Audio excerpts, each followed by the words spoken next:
Voy a tratar de hablar fuerte para que se escuche. Bueno, vamos a comenzar, chicos. Nuevamente gracias por venir, se nota su entusiasmo por aprender. La verdad es que el sistema endocrino es una parte bastante compleja, pero muy linda de entender y es muy importante, ya que como saben, las hormonas van a regular básicamente todas las funciones de nuestro cuerpo. ¿Será compatible una vida sin hipófisis? ¿Por qué no es compatible una vida sin hipófisis? ¿De qué se encarga la hipófisis? Pienso. De liberar hormonas, ¿verdad? Se divide en la adena y la neurohipófisis. Un ejemplo, por ejemplo, una hormona que libera la neurohipófisis, ¿alguien sabe cuál es? No libera, solo almacena. Exacto, que almacena. Muy bien, vamos a llegar a ese punto ahorita, ya que son hormonas neuroendocrinas. A ver. Pero a ver, ¿cuál conocen? Antidiurética. La ADH, hormona antidiurética, y tenemos la oxitocina, ¿no? ¿Alguien sabe de qué se encarga esta hormona antidiurética? La absorción. La absorción de qué? De agua. De agua, pues, como dice su nombre, antidiurética, o sea que impide la diuresis. Eso es lo que hace esta hormona, impedir la diuresis. Entonces, ¿qué pasaría si no hubiese esta hormona antidiurética? ¿Qué pasaría si no hubiese esta hormona antidiurética? Si esta hormona impide la diuresis, en presencia de esta hormona impedimos la diuresis, o sea, impide que perdamos mucho líquido.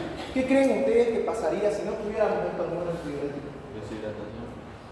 Una full deshidratación, un full desequilibrio hidroelectrolítico, perderíamos mucha agua en síntesis, ¿no? Entonces fíjense que la hipófisis es muy importante, ya que cada hormona va a regular distintos mecanismos, porque tenemos la oxitocina, tenemos la antidiurética, tenemos la paratormona, vamos a tener la calcitonina, la hormona del crecimiento y muchas otras hormonas que cada una cumple una función en directo.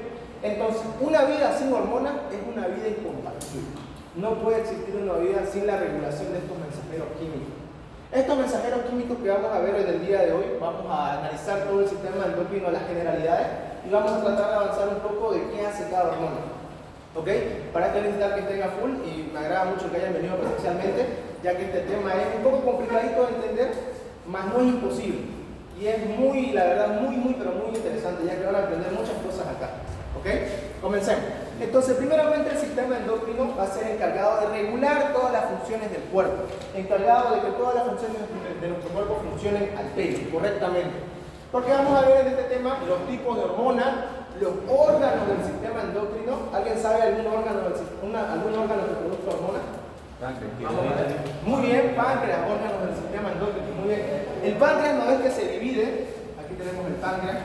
El páncreas se va a dividir en qué tipo de páncreas? Exócrino y endócrino, ¿no ves? Porque vamos a tener los vacinos pancreáticos, que van a ser la parte exócrina por los acinos pancreáticos, y la parte endocrina, ¿quién la da histológicamente? Los islotes del Angerman, ¿no ves? Los islotes del Angerman. Estos islotes del Angerman se van a dividir en células alfa, beta, delta, dependiendo si es insulina, si es glucagón o si va a ser la somatostatina, ¿no ves? ¿Alguien sabe qué es la somatostatina? regula la insulina y el glucagón. ¿A quién más le decimos somatostatina? A la del crecimiento. ¿A quién más? Porque miren, no se equivoquen, y esto va porque en el endocrino, no sé si han visto ustedes que hay somatotropina, somatostatina y somatomedina. No sé si han escuchado esos tres nombres: somatostatina, somatotropina y somatomedina. Son tres cosas muy distintas. Salvo la somatostatina, que la somatostatina se le dice a la hormona inhibidora de la hormona del crecimiento, y también se le dice a la hormona que regula la insulina y el glucagón. Cuando se dispara insulina y hay mucha insulina, somatostatina interviene para que no se libere tanta. Cuando hay mucho glucagón, somatostatina interviene para que no se libere tanto glucagón. ¿Me entienden? Entonces, tenemos distintos tipos de órganos en el sistema endocrino. Por ejemplo, ¿ustedes qué creen? ¿El corazón es un sistema endocrino, sí o no? ¿Es un órgano endocrino, sí o no? El corazón. Sí. ¿Por qué? Porque llegan las hormonas por vía sanguínea. Eso, NAP, ¿no ves? O famosísimo péptido natriurético auricular. ¿Alguien sabe cuándo liberamos NAP? Cuando hay hipertensión o hipotensión. ¿Cuándo hay qué? Hipertensión.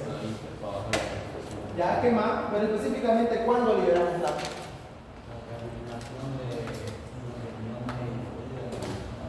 Eso es lo que hace. Yo me refiero a cuándo libera el corazón NAP. ¿Por qué? Porque todo tiene un porqué en la fisiología.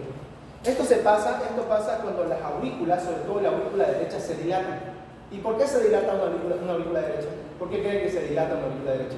¿Por qué creen que amplía su tamaño? Porque aumenta el retorno venoso. Porque hay mucho líquido sanguíneo, aumentó el retorno venoso, como vos dijiste.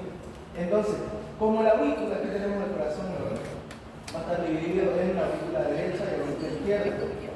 Ventrículo derecho y ventrículo izquierdo. Cuando esta aurícula derecha tiene demasiado líquido, se distiende. Se distiende y se hincha la aurícula. Entonces, cuando se distiende la aurícula, el corazón empieza a liberar péptido natriurético auricular. ¿Y saben qué hace este péptido? Mira, dice natriurético. ¿Qué elimina? Sodio. Y si eliminamos sodio, ¿qué perdemos junto con el sodio? Agua, ¿no ves? Entonces, es por eso que este es el péptido natriurético auricular. Y al perder agua, porque estamos perdiendo mucho sodio, disminuye la volemia del cuerpo. Volemia quiere decir básicamente todos los líquidos que tenemos en el cuerpo, eso es la volemia. Y al perder volemia, ¿cómo va a estar la presión arterial? Baja. Es por eso que es un efecto hipotenso, va a hacer una hipotensión arterial. ¿Por qué? Porque había tanto líquido en nuestra aurícula derecha que estaba empezando a generar hipertensión. Tanto líquido. Cuando hay mucho líquido en el cuerpo, hay mucha volemia, se genera hipo o hipertensión. Cuando hay mucho líquido en el cuerpo. Hipertensión, ¿no ves? Y cuando hay poco líquido, hipotensión, ¿no? Ejemplos donde perdamos líquidos, por ejemplo, vienen y te dan un cuchillazo, te miden el aceite, digamos. Perdés mucha sangre. Eso genera un efecto hipotenso, ¿no ves? Una persona que le encanta comer sal, que hay gente que básicamente chupa hasta limón con sal, he visto, digamos.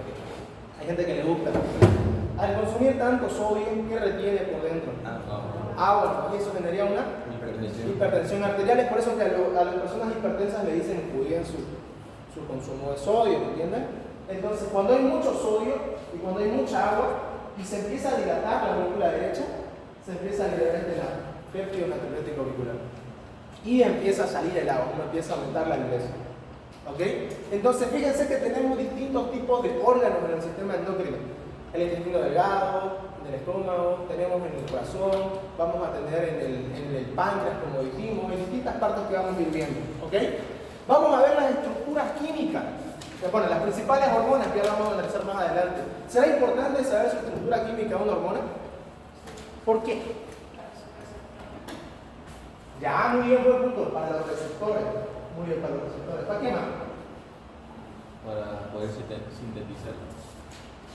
Ya, para su síntesis también, para saber por qué está hecha. ¿Será importante saber que esta hormona está hecha a base de colesterol y esta hormona está hecha a base de proteína? ¿Por qué? Pero es la función más importante del por qué. No, porque si son digamos, hormonas generadas por parte de los ésteres de colesterol, por ejemplo las esteroideas, van a ser liposolubles o hidrosolubles. Lipo o hidro. Liposolubles porque tienen colesterol en su composición. Y al ser liposolubles pueden atravesar la membrana. Tranquilamente pueden atravesar la membrana, ¿no? Pero al ser liposolubles, ¿será que se van a poder diluir en el plasma? No, porque son liposolubles, entonces van a necesitar proteínas transportadoras. ¿Entienden? Y esas proteínas transportadoras hacen que se eliminen o más rápido o más lento. En cambio, las hormonas que son proteicas o polipeptídicas, estas hormonas son liposolubles o hidrosolubles. Hidrosolubles, ¿no? Por lo tanto, cuando entren en el plasma van a poder disolverse.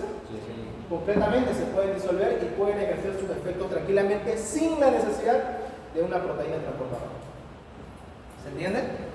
Es por eso básicamente que estas hormonas, las proteínas y las polipeptídicas, como no tienen proteína transportadora, así como salen rápido se van. Se van muy rápido las proteínas polipeptídicas, rápido se deshacen. En cambio, las hormonas esteroideas tardan mucho más tiempo en desaparecer del torrente sanguíneo, porque tienen una proteína transportadora. Y esta proteína transportadora evita que las enzimas se coman esta hormona. ¿Ok? Entonces eso vamos a ir analizando. Síntesis y secreción, vamos a ver cómo se sintetiza una hormona. Por ejemplo, todos sabemos que viene primero del retículo endoplasmático, la porción rugosa, ¿no? Que es donde encontramos los ribosomas. Vamos a ver cómo se sintetiza, qué organelas de la célula trabajan, etc. Cosas que son muy importantes. ¿Ok? Control hormonal de secreción. Acá vamos a ver los tipos de retroalimentación positiva y negativa. ¿Será importante estos tipos de retroalimentación? Sí, ¿cuál es el feedback que nos puede matar? Positivo. El positivo del feedback que nos puede matar, ¿no? Porque es un círculo vicioso que aumenta mucho. En cambio, el negativo, no. El negativo busca balance. Siempre acuérdense de eso, que una retroalimentación negativa busca balance y equilibrio. En cambio, una retroalimentación positiva busca que algo suba mucho. Busca que algo suba mucho. Vamos a hablar del transporte hormonal, que es lo que le estaba hablando de las proteínas transportadoras, ¿no? Y de que las hidrosolubles, como ser las proteicas, no necesitan de estas proteínas. Y mecanismos de acción y los receptores. Muy bien. ¿Qué es lo que hace que una hormona sea funcional? Está en este enunciado. ¿Qué es lo que hace que una hormona sea funcional? Para que actúe una hormona. Receptores. Exacto, el receptor. El receptor, fíjense así que es como una pista de aterrizaje. Las hormonas, ténganselo así en la mente, que son como aviones. Y cada avión tiene su pista de aterrizaje, ¿no? En este caso tenemos acá la célula y va a tener sus receptores. Entonces, este avión, que es una hormona, es para este tipo de receptores. En cambio, otra célula va a tener, por ejemplo, otro tipo de receptor en el cual este de acá no va a poder aterrizar. Es por eso básicamente, o por qué creen ustedes que la hormona del crecimiento puede actuar en todas las células. ¿Y por qué una corticotropina no puede actuar en todas las células? ¿Dónde actúa la corticotropina? Más específicamente, la corteza, la corticotropina, ¿no ves? ¿Por qué esa corticotropina que actúa en la corteza no puede actuar en el corazón, en el intestino? Por los receptores, exacto. Por eso tienen que darse cuenta de eso. Que solamente hay receptores para corticotropina o ACTH. ¿En dónde? En la corteza. Entonces no va a haber receptores para la corticotropina ni en el corazón, ni en el intestino, ni en el encéfalo, ni en ningún otro órgano. En cambio, para la hormona del crecimiento, ¿qué piensan ustedes? Todas las células tienen receptores para la hormona del crecimiento, porque todas las células necesitan crecer. ¿Me entienden? Entonces tienen que saber que es muy importante saber esto de los receptores. Porque cada receptor está hecho para un tipo específico de hormona. Es como por decir, cada pista de aterrizaje es para un avión. Si es un avión cuadrado, un avión rectangular, un avión triangular, tiene su pista de aterrizaje, que es cabal para ese avión. ¿Se entiende? Entonces, ¿será que esta corticotropina va a poder actuar en el receptor de la hormona del crecimiento? ¿Sí o no? ¿Qué piensan? ¿Por qué no? Porque no es para él, no está diseñado ese receptor para ese tipo de hormona. ¿Me entienden? Entonces la opción de una hormona depende básicamente del receptor. Siempre va a depender del receptor. Si es que ese órgano tiene receptores para la corticotropina, actúa. Si es que no tiene receptores, aunque vos le inyectes toda una jeringa con esa hormona, no va a actuar. Porque carece de receptores. Y todo eso es lo que vamos a analizar hoy día. Así que quiero que estén todos bien despiertos porque este tema es muy importante y muy bonito de entender porque yo les juro que endocrino y todo lo que es hormonas lo va a perseguir hasta el final de su vida. Yo que ya estoy en cuarto año lo veo constantemente esto ya. Entonces lo van a ver, él va a ser su pan de cada día esto, aunque no sean endocrinólogos, digamos.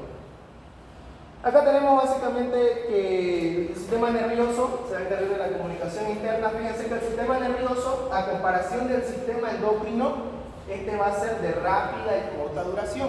El sistema nervioso es rápido. En cambio, el sistema endocrino es lento y prolongada duración. Un ejemplo. Cuando yo vengo, digamos, y le digo, piensa rápido, y se asusta a alguien, digamos.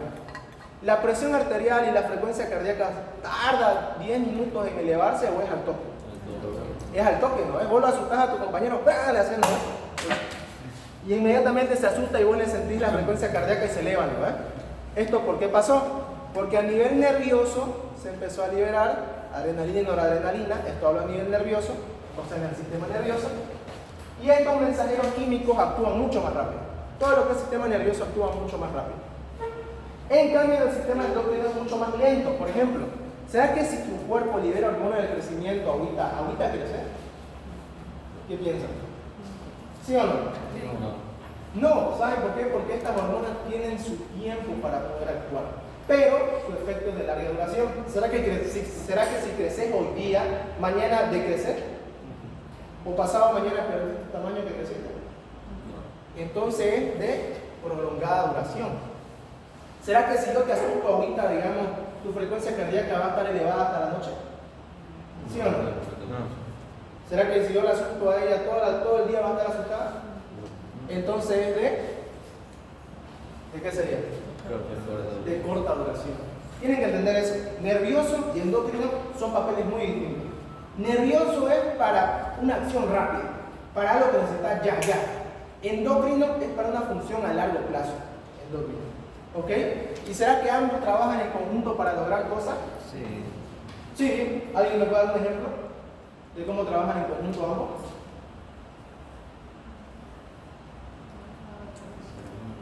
¿Cómo? Muy bien, ya. Vamos a hacer un ejemplo. Por ejemplo, vienen estas personas acá, están en una calle peligrosa, agarran un maleante y ¡fran! Le vuelve a abrir el aceite, vean. Empieza a perder líquido sanguíneo. Al perder líquido sanguíneo, ¿cómo va a estar la volemia? Disminuyendo. Y la frecuencia cardíaca va a empezar a bajar. Empieza a bajar porque no hay mucho líquido. Entonces se activa el sistema nervioso y libera adrenalina y noradrenalina para aumentar la frecuencia cardíaca de ese corazón, porque está perdiendo sangre y necesita trabajar más. Aumenta la frecuencia cardíaca y constriñe los vasos para evitar que perdas más sangre. Y luego actúa el sistema endocrino también en conjunto, liberando algo llamado aldosterona. ¿La aldosterona de qué se encarga? Muy bien, reabsorción de sodio a expensas de potasio. Y si reabsorbe sodio, ¿con qué se queda? Con agua. Entonces, ¿evita la pérdida de la volemia o aumenta la pérdida de la volemia? Disminuye la pérdida de la volemia. Entonces, ese es el efecto que quiere el cuerpo cuando está perdiendo mucha sangre. Necesitamos conservar los líquidos. Entonces, se activa tanto el sistema nervioso como el sistema endocrino para poder contrarrestar esta puñalada que te dieron, digamos, ¿no? Porque el sistema nervioso libera adrenalina y noradrenalina para que tu cuerpo se active y entre el sistema de peligro rápidamente. Porque, digamos, no te van a acuchillar y después de 10 minutos tu corazón, ¿verdad? Me van a acuchillar o no. Voy a empezar a latir más fuerte. No, es al instante, cuando el sistema nervioso. En cambio, el endocrino tarda, tiene su tiempo en tardar. No es tan largo como decir días, semanas o meses, pero sí tarda más tiempo. ¿Me entienden? Entonces tienen que aprender que cada sistema es distinto. ¿Cuál es el más rápido? ¿Nervioso o endocrino? Nervioso. ¿Cuál es de corta duración? Nervioso. ¿Cuál es de larga duración? Endocrino, ¿no? ¿Y cuál es de lento progreso? Endocrino. Entonces tienen que entender eso, endocrino y nervioso. Y vamos a ir viendo cada hormona una por una. Entonces tenemos los tipos de hormonas, tenemos lo que son los neurotransmisores, que son de neurona a neurona. Muy bien. Los neurotransmisores son mensajeros químicos al igual que las hormonas. También ambos son mensajeros químicos. Hormonas endocrinas. Estas hormonas endocrinas, por ejemplo, yo soy una célula endocrina, libero mi hormona y actúa por allá, hasta el final del salón. ¿Me entienden? Actúa lejos. Actúa en un lugar distante. ¿Alguien me puede dar un ejemplo de una hormona endocrina? Insulina. Ya, la insulina, muy bien, actúa lejos de donde fue creada, aquí en el páncreas. ¿Otra? Muy bien, la corticotropina. Tenemos también la hormona del crecimiento, que fue creada en la hipófisis, pero actúa en todos lados, lugares lejanos. Entonces, esas son las hormonas endocrinas, las que actúan lejos del lugar donde se crearon. Esa es una hormona endocrina. Yo soy una célula endocrina, libero mi hormona y va a actuar por allá, en otro salón va a actuar, en otro lado, ¿entienden? Actúa lejos del lugar donde se creó el endocrino. Luego tenemos las hormonas neuroendocrinas. ¿Alguien sabe alguna hormona neuroendocrina?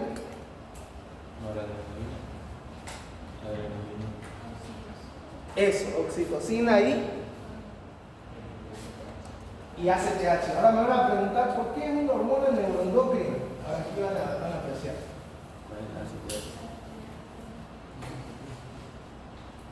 Arriba de la hipófisis, ¿qué tenemos?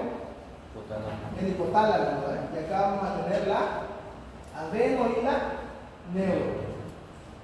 Acá tenemos la adeno y acá tenemos la neuro. Y acá tenemos el hipotálamo. El hipotálamo a la adenihipófisis le va a liberar hormonas liberadoras. Hormonas liberadoras, o también le dicen liberina. Puede ser hormona liberadora de la hormona del crecimiento, hormona liberadora de la tirotropina, hormona inhibidora de la prolactina, etc. ¿Gracias a qué? Aquí del hipotálamo a la de la hipófisis hay unos capilares muy chiquititos, estos capilares de acá, son muy chiquititos. Se llaman los vasos corta hipotalámico hipofisiario.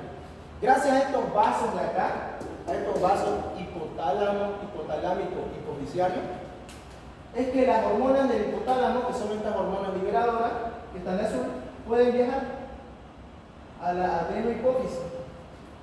¿Se entiende? Gracias a estos vasos de acá. En cambio, en la neurohipófisis es distinto. En la neurohipófisis, esta no crea hormonas, la neurohipófisis. Eso quiero que se queden en la cabeza. La adenohipófisis sí crea hormonas. La neurohipófisis no crea hormonas. ¿Por qué? Porque dentro del hipotálamo tenemos unas neuronas llamadas las neuronas magnocelulares. Neuronas magnocelulares. Estas neuronas magnocelulares que vamos a poner de esta forma, estas neuronas magnocelulares, a través de sus axones, tienen extensiones muy largas que llegan hasta la neurohipófisis. Estos no son vasos, son axones de la neurona. ¿Ok? Y estas neuronas magnocelulares, dependiendo si están en el núcleo supraóptico o paraventricular, depende de la hormona. Pero estas neuronas magnocelulares del hipotálamo son las que crean estas hormonas, estas neuronas magnocelulares. Entonces, ¿la neurohipófisis crea alguna hormona? ¿Crea o no crea? No. ¿Quiénes crean las hormonas de la neurohipófisis? El hipotálamo, los núcleos. Los núcleos, ¿no? Pero más específicamente las neuronas magnocelulares. La neurohipófisis no crea hormonas, la adeno sí. La neurohipófisis, a través de la magnocelular, es la que crea las hormonas. ¿Cómo ser? ¿Qué hormonas dijimos? Antidiurética. Oxitocina y la ADH, ¿no? La ADH. Entonces, estas neuronas magnocelulares, dependiendo si vienen del núcleo supraóptico o paraventricular, dependiendo de eso, va a ser la creación de cada hormona. ¿Ok? Entonces, eso. Fíjense por qué se le dicen hormonas neuroendocrinas. Porque esta célula que creó la oxitocina o la vasopresina es una neurona. Entonces, por eso que le dicen neurohormonas. Porque vienen de una neurona. No vienen de una célula endocrina, vienen de una neurona. Es por eso que se les dice neurohormonas. ¿Por qué se le dice neurohormonas? Porque provienen de una neurona. ¿Ok? Y ya luego estas hormonas neuroendocrinas viajan a la neurohipófisis y de acá ya son liberadas. Lo único que hace la neurohipófisis es liberar las hormonas, nada más. Pero las que crean la hormona en las células magnocelulares. ¿Ok? ¿Se entiende eso? Luego tenemos las hormonas parácrinas. Estas hormonas parácrinas de acá, es como por decir, acá tenemos una célula de color negro, una azul, una roja. Cada uno son tipos de células. Y acá tenemos otra célula negra. Digámoslo así. Esta célula negra de acá va a crear una hormona. Esta hormona sale al líquido extracelular. Va a actuar en un lugar cerca de donde está su creador. Muy cerca, pero no en células de distintos tipos. O sea que no va a actuar una célula azul ni una roja. Va a actuar en otra célula negra de su mismo tipo. Simplemente que va a estar cerca de su creador. O sea, esta célula de acá lo creó y va a actuar en esta otra célula negra de acá, que está cerca de su creador y es de su mismo tipo. No va a actuar en esta azul y en esta roja, porque son células de distintos tipos. ¿Ok? Entonces la parácrina libera una hormona, la libera el líquido extracelular y luego actúa sobre una célula vecina, pero de su mismo tipo. Tiene que ser de su mismo tipo, sí o sí. Por eso es que le puse los colores. Esta célula negra de acá y esta otra célula negra de acá. Ambas son negras, ¿son del mismo tipo? Sí, ¿no? ¿Y será que esta negra con esta azul son del mismo tipo? Esta negra con esta roja son del mismo tipo. Entonces, esta hormona que fue creada por una célula de color negro, ¿en qué célula va a actuar? ¿En qué célula actúa? En otra célula negra. En otra célula de color negro. Pero que esté cerca de su creador, que esté cerca de él. ¿Ok? Esa es una hormona parácrina. Aunque no crean, hasta en patología lo han preguntado esto de que es una hormona parácrina, que es una hormona autócrina, etc. Y la hormona autócrina es más fácil. Esta célula de acá la creo, lo libera la hormona y actúa en la misma célula. La hormona autócrina básicamente se libera líquido extracelular y vuelve a actuar sobre la misma neurona que lo creó, o la misma célula que lo creó. ¿Se entiende? Entonces, la endocrina actúa a larga distancia o a corta distancia. A larga distancia. Yo la creé acá y va a actuar por allá en otro salón, la hormona endocrina. La hormona autócrina, ¿dónde actúa? ¿Dónde? Autócrina. En la misma célula que la creo, por ejemplo, yo creo una hormona y esa célula actúa sobre mí mismo. Esa es una hormona autócrina. Y una hormona parácrina sobre sus células de ladito, sus células de al lado. No es lejos su lugar de acción, pero tampoco es en el mismo lugar. No es lejos como la endocrina, ni es en el mismo lugar como la autócrina. ¿Okay? Es a su lado, en las células de su mismo tipo. ¿Okay? Actúa como por decir en la célula vecina, en el que está a su lado. ¿Se entiende? Entonces, endocrino a larga distancia, autócrino en el mismo lugar que se creó y parácrino en la célula vecina. ¿Se entiende? Endocrino a larga distancia. Como ser la hormona del crecimiento que actúa a muy larga distancia. Autócrino en el mismo lugar donde se creó y parácrino en un lugar cercano. En un lugar cercano. O sea, en su célula vecina. Y luego tenemos la citosina. ¿Alguien sabe qué son estas citocinas? Ya, pero no todas son. Por ejemplo, la leptina es una citocina y no es un mediador de la inflamación. Las citocinas básicamente pueden actuar, es como un comodín, las citocinas. Puede actuar como endocrina, puede actuar como parácrina y puede actuar como autócrina. La citocina es una hormona, yo le digo que es como un comodín de la planta, puede actuar como cualquiera. Puede ser autócrina, puede ser parácrina, como puede ser endocrina. Por ejemplo, un ejemplo como dijo Michael, las interleucinas. Por ejemplo, ¿alguien sabe cuál es la interleucina que prolifera a los T4, a los HERPA? La 1 y la 2. Específicamente la 2. Esa es una interleucina, digamos, o una citocina, como quieran decir. ¿Ok? Entonces las citocinas, para que me entiendan, son como un comodín. Actúan como parácrina, actúan como autócrina o actúan como endocrina, como cualquiera de las dos. ¿Ok? Y la endocrina, volviendo a repasar una vez más, actúa a larga distancia donde se crea, la endocrina. La autócrina, por eso dice autócrina, actúa en el mismo lugar donde se creó, y la parácrina en su célula vecina, en su vecino, o sea, al ladito. ¿Se dan cuenta que la parácrina, que es esta acá, la parácrina, no actúa ni lejos ni en su mismo lugar? Actúa en un lugar cerca, a su lado, en su célula vecina. ¿Se entiende? ¿Se entendió hasta acá esta parte? Es muy importante esta parte. Endocrino, parácrino y autócrino y citocina. Muy bien. Y luego tenemos los neurotransmisores. ¿Alguien sabe cuáles son los neurotransmisores?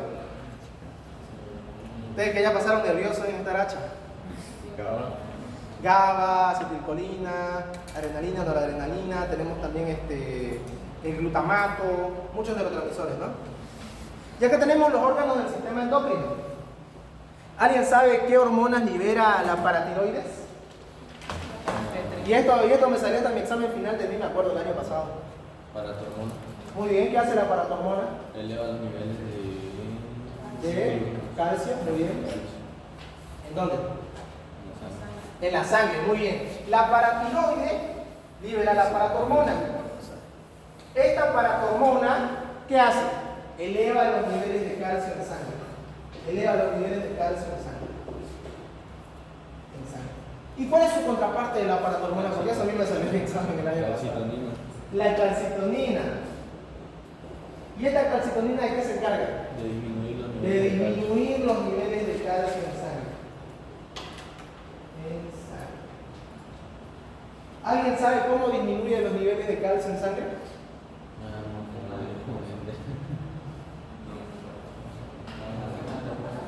¿Alguien sabe cuáles son los clastos y los blastos? Exacto. Los clastos y los blastos. ¿Cuál es la diferencia? El osteoclasto destruye hueso y libera calcio. El osteoblasto come calcio y genera hueso.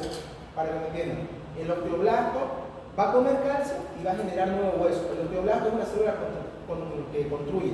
El osteoclasto es una célula que devora hueso y bota el calcio a la sangre. ¿Ok? Entonces, sabiendo esto, la paratormona que eleva los niveles de calcio, ¿a qué célula va a activar? ¿Al osteoclasto o al osteoblasto? Piensa. Piensa. Osteoblasto. Ya, osteoblasto, dice él, dice osteoblasto. ¿Qué célula va a elevar? ¿Qué célula va a activar la paratormona? Si queremos elevar los niveles de calcio en sangre. Osteoclasto, muy bien. Entonces, cuando se eleva la paratormona, ¿qué va a pasar? Estos osteoclastos de acá se engarzan en el hueso, le chupan el calcio al hueso y lo liberan en la sangre.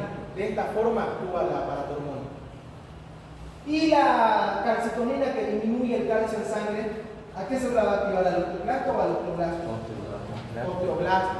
Porque ese osteoblasto se va a encargar de comer el calcio y construir hueso. Eso se encarga la calcitonina. Muy bien. Aparte de eso, de lo que hacen los osteoclastos y los osteoblastos, la calcitonina ayuda a la excreción de calcio, a que botemos calcio. ¿Cómo botamos calcio? Por medio, no tanto por la heces, hay otro órgano que bota más calcio, que es al que van a cada rato. Después cuando toman cerveza, toman un trago, van a cada rato. El riñón. Muy bien. El riñón tenemos el túbulo contorneado proximal, asa de Henle, el distal, etc. ¿Alguien sabe para qué sirven estos tubulitos? Reabsorción, secreción y excreción. Estos tubulitos de acá son encargados de formar orina. ¿Okay? Estos túbulos de acá forman orina.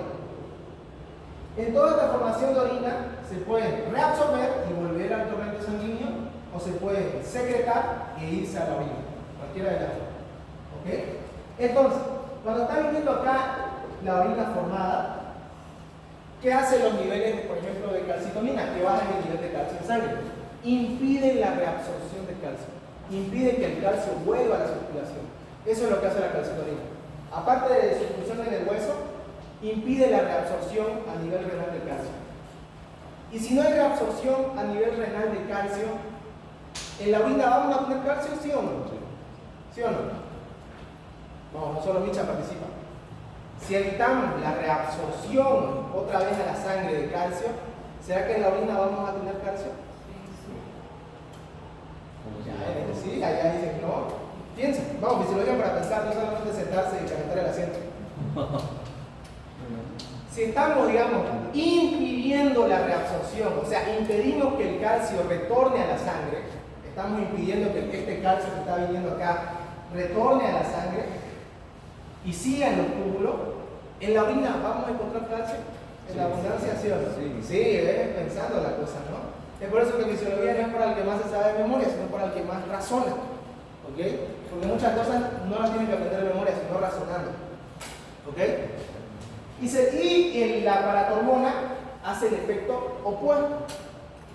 La calcitonina, ¿no ves? Que hacía que impedía la reabsorción de calcio para que botemos más calcio en la orina, eso hacía la calcitonina. La paratormona hace lo contrario. O sea, la paratormona aumenta la reabsorción o disminuye la reabsorción. Aumenta la reabsorción. ¿Qué piensan? Aumenta.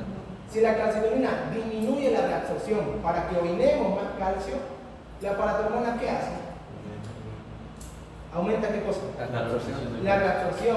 Al aumentar la reabsorción vamos a tener más calcio en sangre o menos calcio en sangre. Más calcio. Más calcio en sangre. ¿Y en orina? Menos. Menos. Bien, eso es lo que quiero que razonen. Así tienen que razonar. ¿Ok? A nivel renal actúa esta paratormona y esta calcitonina también, impidiendo o bien la reabsorción o bien su excreción. Depende de lo que se quiera. ¿Ok? Eso en términos de la paratiroide. Y no le van a preguntar cosas muy complejas, por ejemplo, peso molecular de la insulina. Yo lo entienden, digamos, ¿no? Simplemente le va a preguntar, digamos, función de esta hormona, digamos. O le pone, digamos, como el año pasado tuve un examen final, que era una pregunta abierta, ¿cuál es la hormona que disminuye los niveles de calcio en sangre? ¿Cuál sería? Calcitonina, ¿no? O sea, se ve tan simple, y ahorita para que vean. Estaba facilín, ¿sí o no? A mí me la ve y dice, estaba fácil eso, ¿no? Porque lo que pasa es que a veces uno se concentra en estudiar lo más difícil y olvida estudiar lo más fácil. Pasa. Me ha pasado varias veces. Bueno, después tenemos la glándula suprarrenal. ¿Qué libera esta glándula suprarrenal?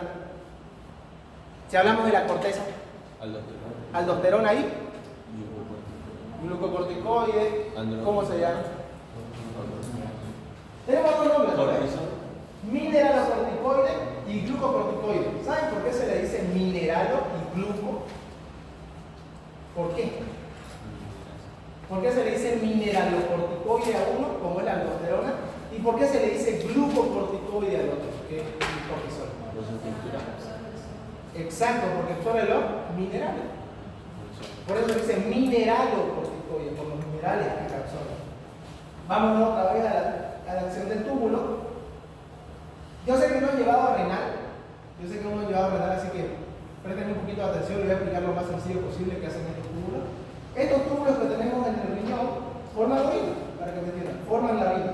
Tenemos el túbulo contorneado proximal, el asa de Henle y el túbulo contorneado distal. Estos túbulos forman orina, para que me entiendan.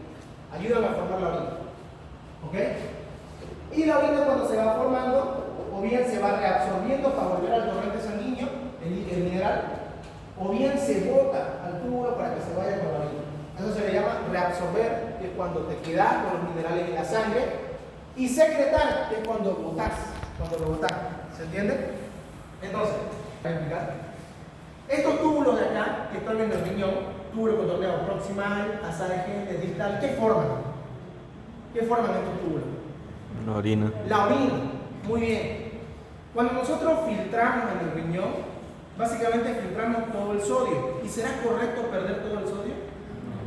¿Será correcto que en esa filtración, porque acá cuando comienza hay mucho sodio, el 100% del sodio está acá, hay mucho sodio. ¿Será correcto que perdamos todo ese sodio? No. Entonces, ¿qué hace el túbulo renal? ¿Qué piensan que hace? Lo reabsorbe. ¿Qué significa reabsorber? Agarrarlo y volver al torrente sanguíneo. Entonces, todo este sodio de acá se reabsorbe y apenas un 2% de sodio se bota. De todo el 100% que se filtró, que fue todo esto de acá, apenas un 1% a 2% de sodio se bota. Nada más, porque todo se reabsorbe. Ahora, otro ejemplo. Por ejemplo, los iones ácidos, los hidrogeniones. Estos de acá se botan completamente. Entonces, vienen del líquido sanguíneo, de acá, el hidrogenión, y entra al túbulo contorneado, este hidrogenión, y es botado por la orina, ¿me entienden? Así como hay minerales que se reabsorben como el sodio y vuelven al torrente sanguíneo, hay otras cosas dañinas para el cuerpo como el hidrogenión que entran al túbulo y se van por la orina. Y ya acá, digamos, hacemos pis. ¿Okay? ¿Se entiende? ¿Se entiende qué hacen estos túbulos así a simple vista? Estos túbulos de acá forman la orina. ¿Son importantes? Son extremadamente importantes. ¿Y es necesario saberlo? Obvio que es necesario, porque hay medicamentos que actúan en el túbulo contorneado proximal, hay medicamentos que actúan en el asa de Henle y hay medicamentos que actúan en el túbulo contorneado distal. Y si no saben la fisiología, olvídense de saber la farmacología. Porque, por ejemplo, aquí tenemos los famosísimos diuréticos que actúan en el riñón. ¿Se entiende? Entonces, eso hace. Y la aldosterona, ¿qué es lo que hace la aldosterona? La aldosterona viene a nivel del túbulo contorneado distal y reabsorbe sodio. Si digo que reabsorbe sodio, ¿a dónde se va el sodio? ¿A la orina o al torrente sanguíneo? Al torrente sanguíneo. Entonces, ¿recuperamos o perdemos sodio? Recuperamos sodio. Muy bien. Na. Pero, en compensación a esto, botamos potasio. Entonces, si botamos el potasio a la orina, ¿estamos perdiendo potasio o ganando potasio? Perdiendo potasio. ¿Y el potasio cómo va a estar en el torrente sanguíneo? Disminuido. Muy bien. Por ejemplo, hiperaldosteronismo, muy común. En el hiperaldosteronismo, ¿cuál se eleva? ¿El sodio o el potasio? Sodio. ¿Por qué? Porque hay mucha aldosterona, digamos, ¿no? Y se reabsorbe más sodio. Se empieza a reabsorber más sodio. Y empezamos a botar potasio. Entonces va a haber una, ¿cómo se le denomina la elevación de sodio? Hipernatremia. Hipernatremia. Y a la disminución de potasio, Hipocalemia. distinto, no, algunos que son más finos le van a decir hipocalemia, ¿no? Otros le van a decir hipopotasemia, ¿no? Depende de por qué doctor la lleven, ¿no? ¿Será importante estos electrolitos? ¿Será tan importante el potasio en tu cuerpo? Sí. ¿Qué le puede pasar a simple vista a una persona que tiene mucha aldosterona? Está perdiendo mucho potasio. ¿Qué es lo que le puede pasar? Bradicardia. ¿Por qué la bradicardia, digamos? Necesita ¿Qué es el potasio? Cuando aprendieron despolarización, repolarización, descanso. ¿Qué hace el potasio? Repolarización, ¿no ves? Entonces hace que trabaje más el corazón o descanse más. Descanse. Que descanse más. Y si hay mucho potasio, ¿va a descansar más el corazón? ¿O va a actuar más rápido el corazón? Va a descansar. Descansar. Va a descansar más, se va a quedar dormido. Entonces, si hay mucho potasio en el corazón, ¿cómo va a estar ese corazón? ¿Activo o dormido? Dormido. Dormido, y ahí es donde suceden los paros cardíacos, por una elevación muy importante de potasio. ¿Se entiende? Entonces, por eso es que es muy importante la fisiología, porque en el primer tema ustedes aprendieron que el potasio es hiperpolarizante, repolarizante o despolarizante. Hiperpolarizante. Repolarizante. Ah, Repolarizante. El potasio es repolarizante. Y repolarización es lo mismo que decir activación o descanso. Descanso. Descanso es lo mismo que decir descanso o inactivación, como quieran decirlo, son sinónimos. Entonces, si hay mucho potasio, caso opuesto, si hay mucho potasio, ese corazón va a estar más activo o menos activo. Menos activo, ¿no ves? Entonces, ¿qué puede pasar si el corazón disminuye su actividad? Porque hay mucho potasio. Paro cardíaco. Un paro cardíaco. Y eso sucede cuando hay hiperpotasemia o hipopotasemia. En ambos casos. Hiperpotasemia. Porque hay mucho potasio. Mucho potasio. Eso sucede cuando hay aldosterona baja. Cuando hay aldosterona baja, hay mucho potasio en sangre. En cambio, cuando hay un hiperaldosteronismo, va a haber mucho potasio o poco potasio. Poco potasio, muy bien. Ahora, hay poquísimo potasio en el corazón. ¿Qué va a pasar? Paro cardíaco. Piensa. Taquicardia, muy bien. Si hay poco potasio, ese corazón va a trabajar más o menos. Más, porque no va a haber el ion que lo relaje. Entonces va a empezar a trabajar más. Entonces esto puede producir taquicardias, lo que dijo su compañera, arritmia, frecuencia cardíaca elevada, etc. Y aparte de eso es muy famosísimo, calambre muscular, cuando hay poco potasio. ¿Se entiende? Entonces es muy importante esta aldosterona, demasiado importante. Porque aparte de regular los niveles de potasio, que es lo más importante del potasio, porque cuando ustedes vean a un paciente internado, donde sea, los electrolitos son primordiales. Si su potasio está elevado, si su sodio está elevado, si está bajo, o está en los niveles normales. Entonces, esta aldosterona, ¿qué hace? Absorbe sodio y excreta potasio. Y excreta potasio. Eso hace. Entonces, esta aldosterona, ¿aumenta el sodio o disminuye el sodio? Piensen. ¿Qué piensan que hace esta aldosterona? ¿Aumenta el sodio en la sangre o disminuye el sodio en la sangre? Aumenta. Muy bien. ¿Y qué hace con el potasio en sangre la aldosterona? Lo disminuye. Eso es lo que hace. Por eso es que se le denomina mineralocorticoide. Muy bien, por eso es que se le denomina mineralocorticoide, porque mueve minerales. Es por eso.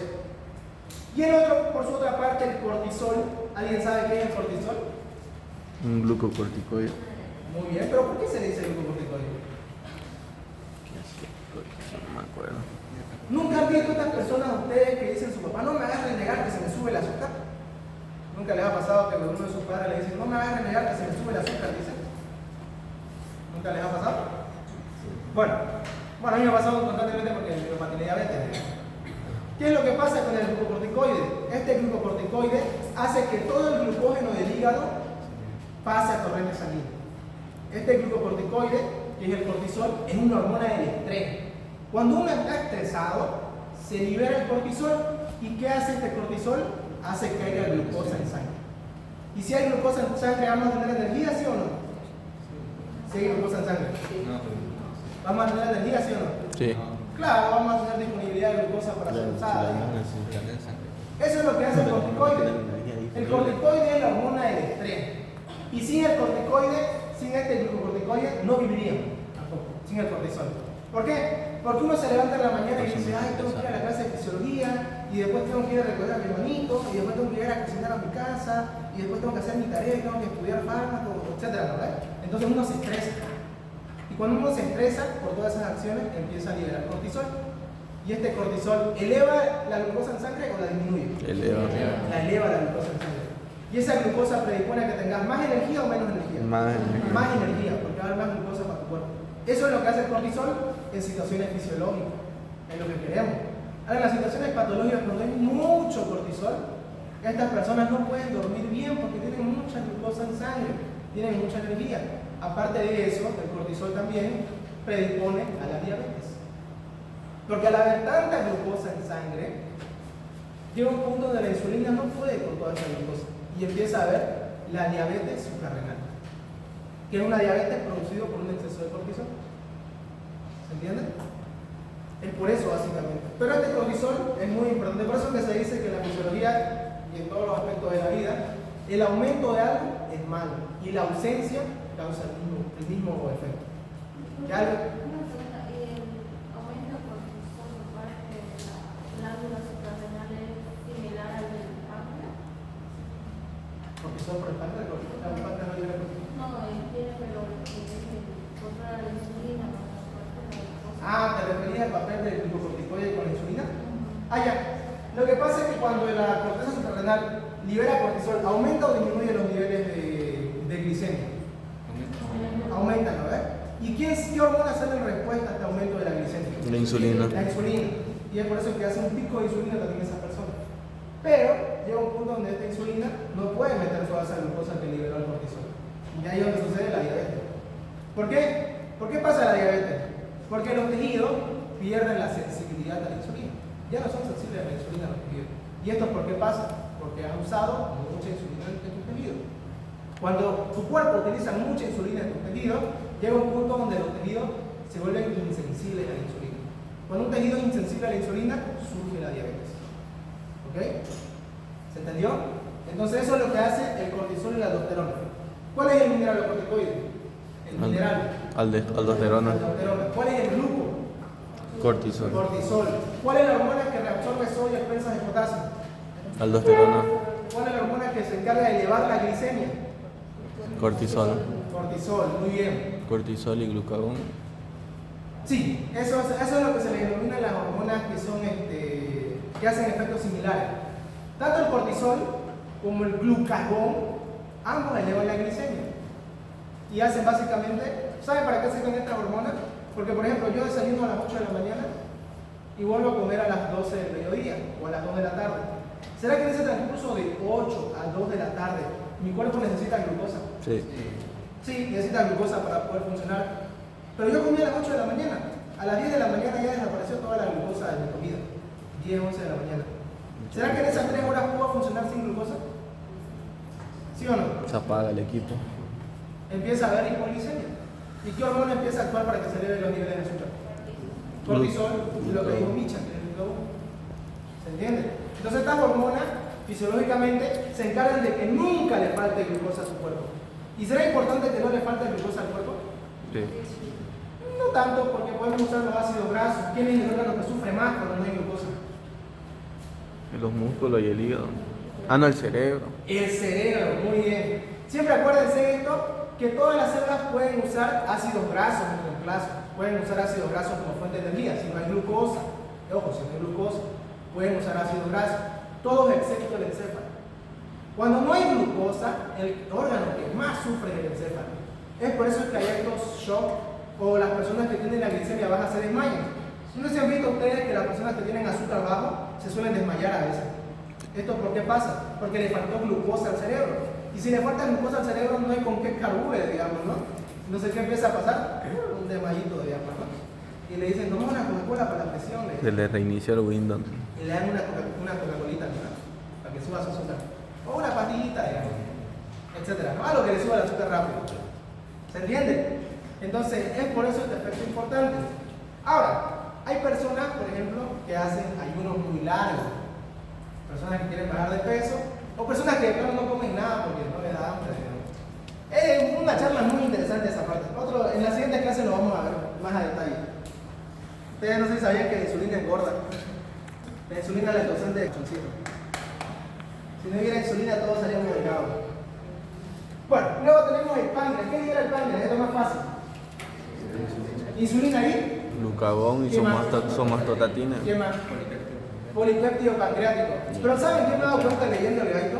Que hay cosas que ni el mismo gaito lo sabe. Por ejemplo, yo quería inventar que era el polipéptido pancreático y ni el mismo gaito lo sabe. Porque dice en el libro, sus funciones aún son inciertas. Hay que descubrirlo. Hay que descubrirla, ya sé que Micha lo va a descubrir. Se van a dar cuenta siempre que el libro, hasta hay cosas que ni el libro sabe. Hay muchas cosas que van a ver con un signo de interrogación. Y yo lo tengo rebuscado todo el signo de interrogación de ese libro. Hay cosas que ni el libro sabe. Como por decir, ¿qué hace ese polipéptido pancreático? ¿Qué hace? ¿Qué hace por el péptido propiótico? No sé, digamos, ¿no? ¿Qué era? En cambio, la insulina y el glucagón sí sabemos, ¿no? Y en la somatostatina también sabemos. Muy bien. Luego tenemos los testículos y los ovarios de mujer. ¿Qué liberan los ovarios de la mujer? Estrógeno. Estrógeno y progesterona. ¿Y el testículo del hombre? Testosterona. Testosterona.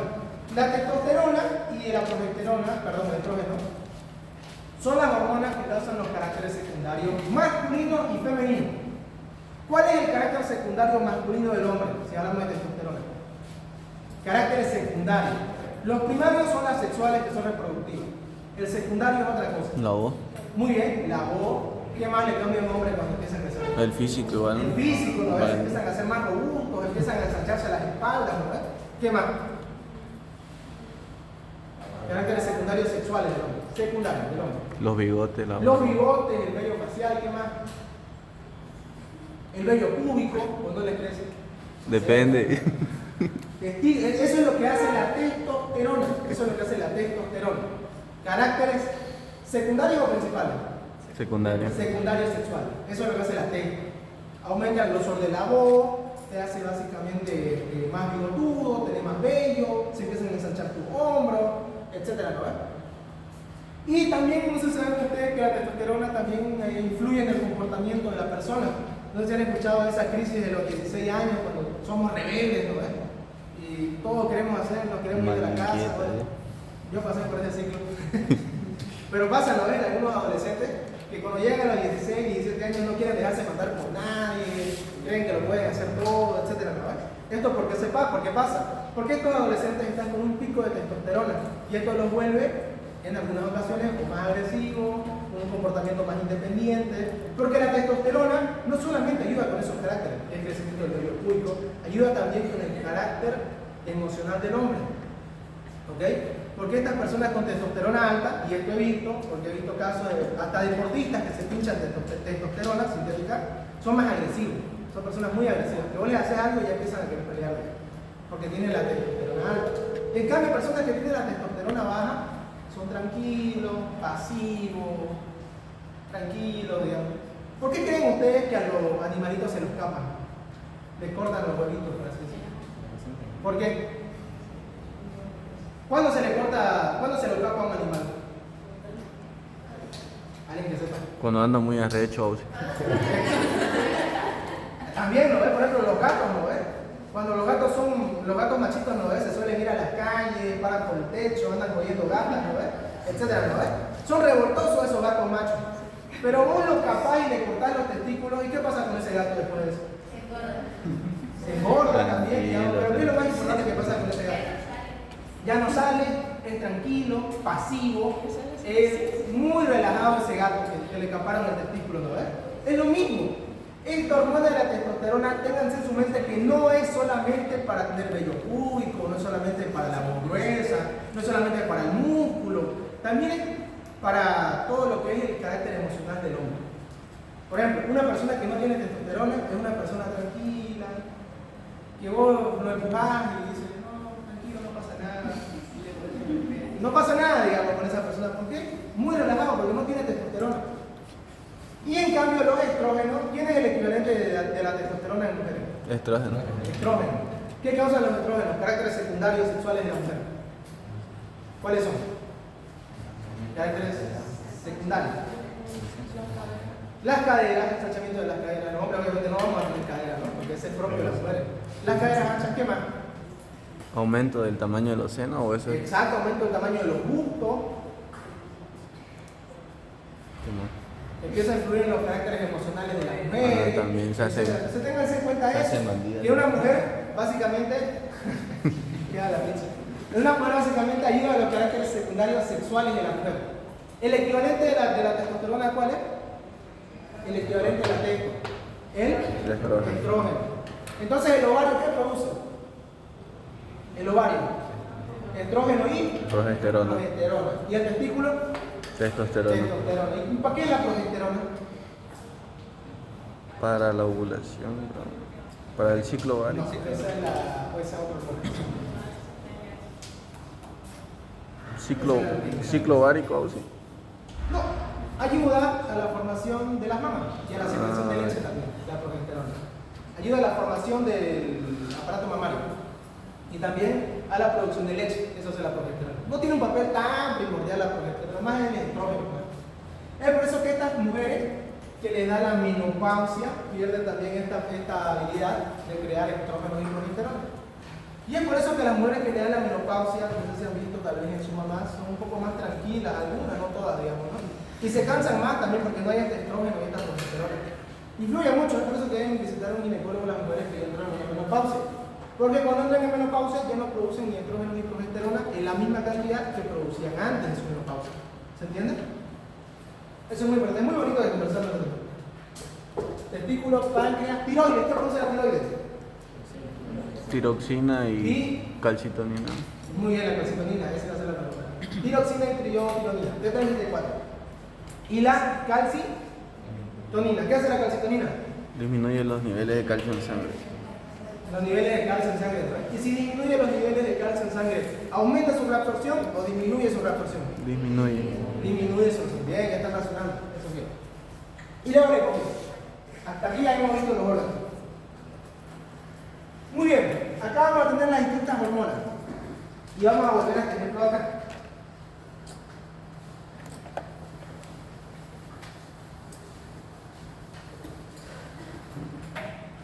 Muy bien.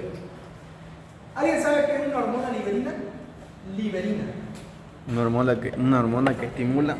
Una hormona liberadora. La hormona que libera alguna hormona. Tenemos las distintas hormonas. Tenemos la CRH, que es la corticoliberina, la TRH, que es la tiroliberina, gonadoliberina, que también le dicen hormona liberadora, la hormona del crecimiento, pero es muy largo ese nombre. Es por eso que le digo liberina. Hormona liberadora, o puedo decir somatoliberina, es lo mismo. Es lo mismo, son sinónimos su nombre. ¿Ok? ¿De qué se encargan estas hormonas? Acá tenemos el hipotálamo y acá tenemos la hipófisis. Fíjense bien acá. Hipotálamo y hipófisis. ¿Quién manda al hipotálamo? La Perdón, hipófisis. la hipófisis. ¿Quién manda a la hipófisis? El hipotálamo. El hipotálamo, muy bien. ¿Y quién le manda al hipotálamo? La corteza. Todo el sistema nervioso. Las emociones, etc. Por ejemplo, que tengas una emoción muy fuerte ayuda a que se liberen ciertas hormonas y eso obedece al hipotálamo. Vamos a seguir viendo. Muy bien. Entonces, ¿quién le manda a la hipófisis? ¿Quién manda a la hipófisis? El hipotálamo. El hipotálamo, muy bien. Desde el hipotálamo, a través de estos vasos sanguíneos que están de rojo, que se llaman los vasos porta, hipotálamo, hipofisiario, a través de esos vasos que están de rojo acá, este hipotálamo le manda hormonas liberadoras, que están del puntito azul, que son estas de acá. Estas cositas de acá del puntito azul son hormonas liberadoras. ¿Ok? Son hormonas liberadoras. A través de esos vasos sanguíneos, que son unos capilares bien chiquititos, le manda hormonas liberadoras. ¿A quién le manda hormonas liberadoras? ¿A la adeno o a la neuro? ¿Por qué no a la neuro? ¿Quién dijo eso? ¿Porque la neuro qué? Exacto, porque la neuro no produce hormonas. En cambio, la adeno sí. Es por eso que necesita hormonas liberadoras. Es por eso que hay hormona liberadora de la hormona del crecimiento, pero no hay hormona liberadora de la oxitocina o hormona liberadora de las antidiuréticas. No existe eso. ¿Por qué pasa? Porque en el hipotálamo tenemos unas neuronas magnocelulares que esas son las que producen la oxitocina y la antidiurética. Ellas sí producen eso. ¿Ok? La neuro es simplemente como una bolsa que recibe y bota. Nada más. ¿Se entiende? Muy bien. Entonces, estas hormonas liberadoras son ácidos grasos, proteínas, azúcares, ácidos nucleicos. ¿Qué son estas hormonas liberadoras? ¿Alguien sabe? ¿De qué están compuestas? Porque tenemos estas bases, ¿no ves? Ácidos grasos, ácidos nucleicos, tenemos los monosacáridos que son de los azúcares, y tenemos los aminoácidos que son de las proteínas. ¿Cuáles son? Aminoácidos. Son polipéptidos, o sea, vienen de las proteínas, ¿ok? Vienen de las proteínas. Todas estas corticoliberinas, somatoliberinas, etc. Vienen de ahí, ¿ok? Estas hormonas liberadoras bajan a la adenohipófisis y en la adenohipófisis provocan la liberación de hormonas, ¿ok? Por ejemplo, esta hormona, esta somatoliberina, ¿a quién estimula? A la somatostatina, a la del Bien, la crecimiento. hormona del crecimiento. ¿Y qué célula produce la hormona del crecimiento? La célula somatótropas. Somatótropas. Muy bien. Eso hace. ¿Y estas células somatótropas dónde están? La adeno. En la de la hipófisis. Muy bien. ¿Y esta hormona que es la tiroliberina, a quién estimula? A la estimulante de la tiroides. Ya. Pero si es somatótropa, ¿cuál sería la otra? Tirótropas. ¿Y estas tirótropas dónde están? La DH también. En la adeno son parte de la hipófisis. Muy bien. Cuando se libera la la tiroliberina, va a ir a estas células tirótropas de la adenohipófisis. Y acá es donde va a empezar a botar recién la TSH. Recién. ¿Muy bien? Y si se libera, por ejemplo, gonadoliberina, ¿a qué célula va a afectar de la adenohipófisis? Si se libera gonadoliberina. Eso, gonadótropa. Venga, hasta por razonamiento lo pueden saber. Gonadótropa. Y si se libera corticoliberina, ¿a qué célula de la hipófisis afecta? Corticótropa. ¿Ven? No es difícil, ¿no? ¿Dónde se encuentran todas estas células? Corticótropa, gonadótropa, tirótropa, somatótropa. La adeno. En la adenohipófisis. Acá se encuentran, en la adeno. ¿Ok?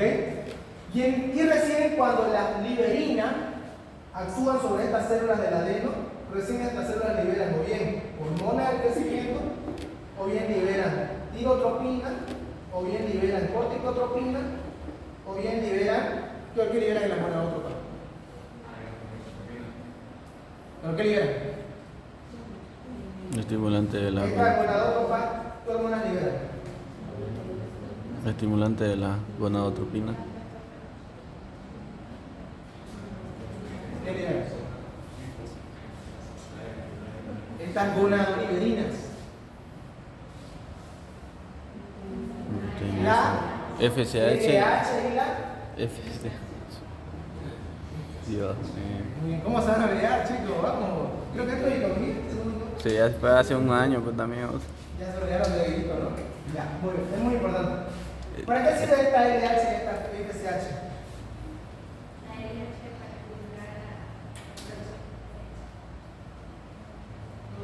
Ya. Ayuda a la maduración del cuerpo lúteo, la LH. Exacto, ayuda a la maduración del cuerpo lúteo. Y ¿Qué la, más? y la FSH, no me acuerdo. A la ovulación. Y ¿no? ovulación. ¿Y la FSH qué es el folículo estimulante? A la ovulación. ¿A qué? A la ovulación. Al de los folículos. Muy bien, ¿en las mujeres cuál sería? Los Óvulos. ¿Y en el hombre? El Espermatozoides. espermatozoide. Eso hace la folículo estimulante. Dependiendo, digamos, si es en mujeres, inicia lo que es la ovulación. Hace que hayan óvulos. Si es en hombre, la creación de los espermatozoides. Espermatogénesis. ¿Por parte de qué célula? De la de Leydig. De la Leydig, muy bien. ¿Y la LH? ¿Qué produce el hombre?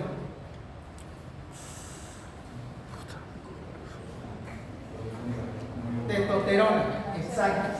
No me acuerdo. Eso, células del Sertoli, muy bien, ella se le sabe ahí. La testo.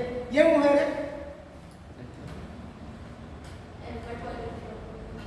¿Ya? ¿Qué más aparte del cuerpo lúteo? Estrógeno. ¿Qué es el equivalente a la testo? En mujeres. Estrógeno y. Muy bien. Entonces, ¿cuál es la diferencia entre FSH y LH? Piensen aquí. Piensen con estas dos cosas. ¿Cuál es la diferencia más grande que hay entre estas dos hormonas? Porque yo, por ejemplo, yo siempre me confundía con FSH y LH. Ese era mi talón de Aquiles, me acuerdo en segundo año. ¿Cuál es la diferencia más importante entre FSH y LH? Viendo esto.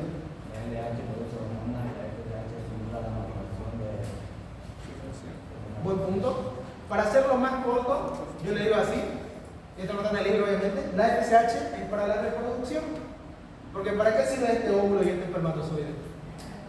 Para ser niño, digamos, ¿no? Para la reproducción humana. ¿Y la LH para qué sirve? Para los caracteres sexuales secundarios. O sea, para las hormonas que nos hacen o más hombres o más mujeres, digamos, ¿no? Para eso. En cambio, lo que es la FSH es para una función más reproductiva, la FSH. Siempre tengan eso en mente, que la FSH es para una función reproductiva. Es o bien para los óvulos o para los espermatozoides. En cambio, la LH es para todos los caracteres secundarios. O sea, si sos hombre, voz más gruesa, espalda más ancha, brazos más fuertes, digamos, ¿no ves? Y si sos mujer, caderas más anchas, puntos más grandes, no sé, son cambiantes emocionalmente las mujeres por alguna razón. Y etcétera, digamos, ¿no? Eso es lo que hace básicamente la LH y la FSH. ¿Cuál es la diferencia entonces entre LH y FSH? Su función.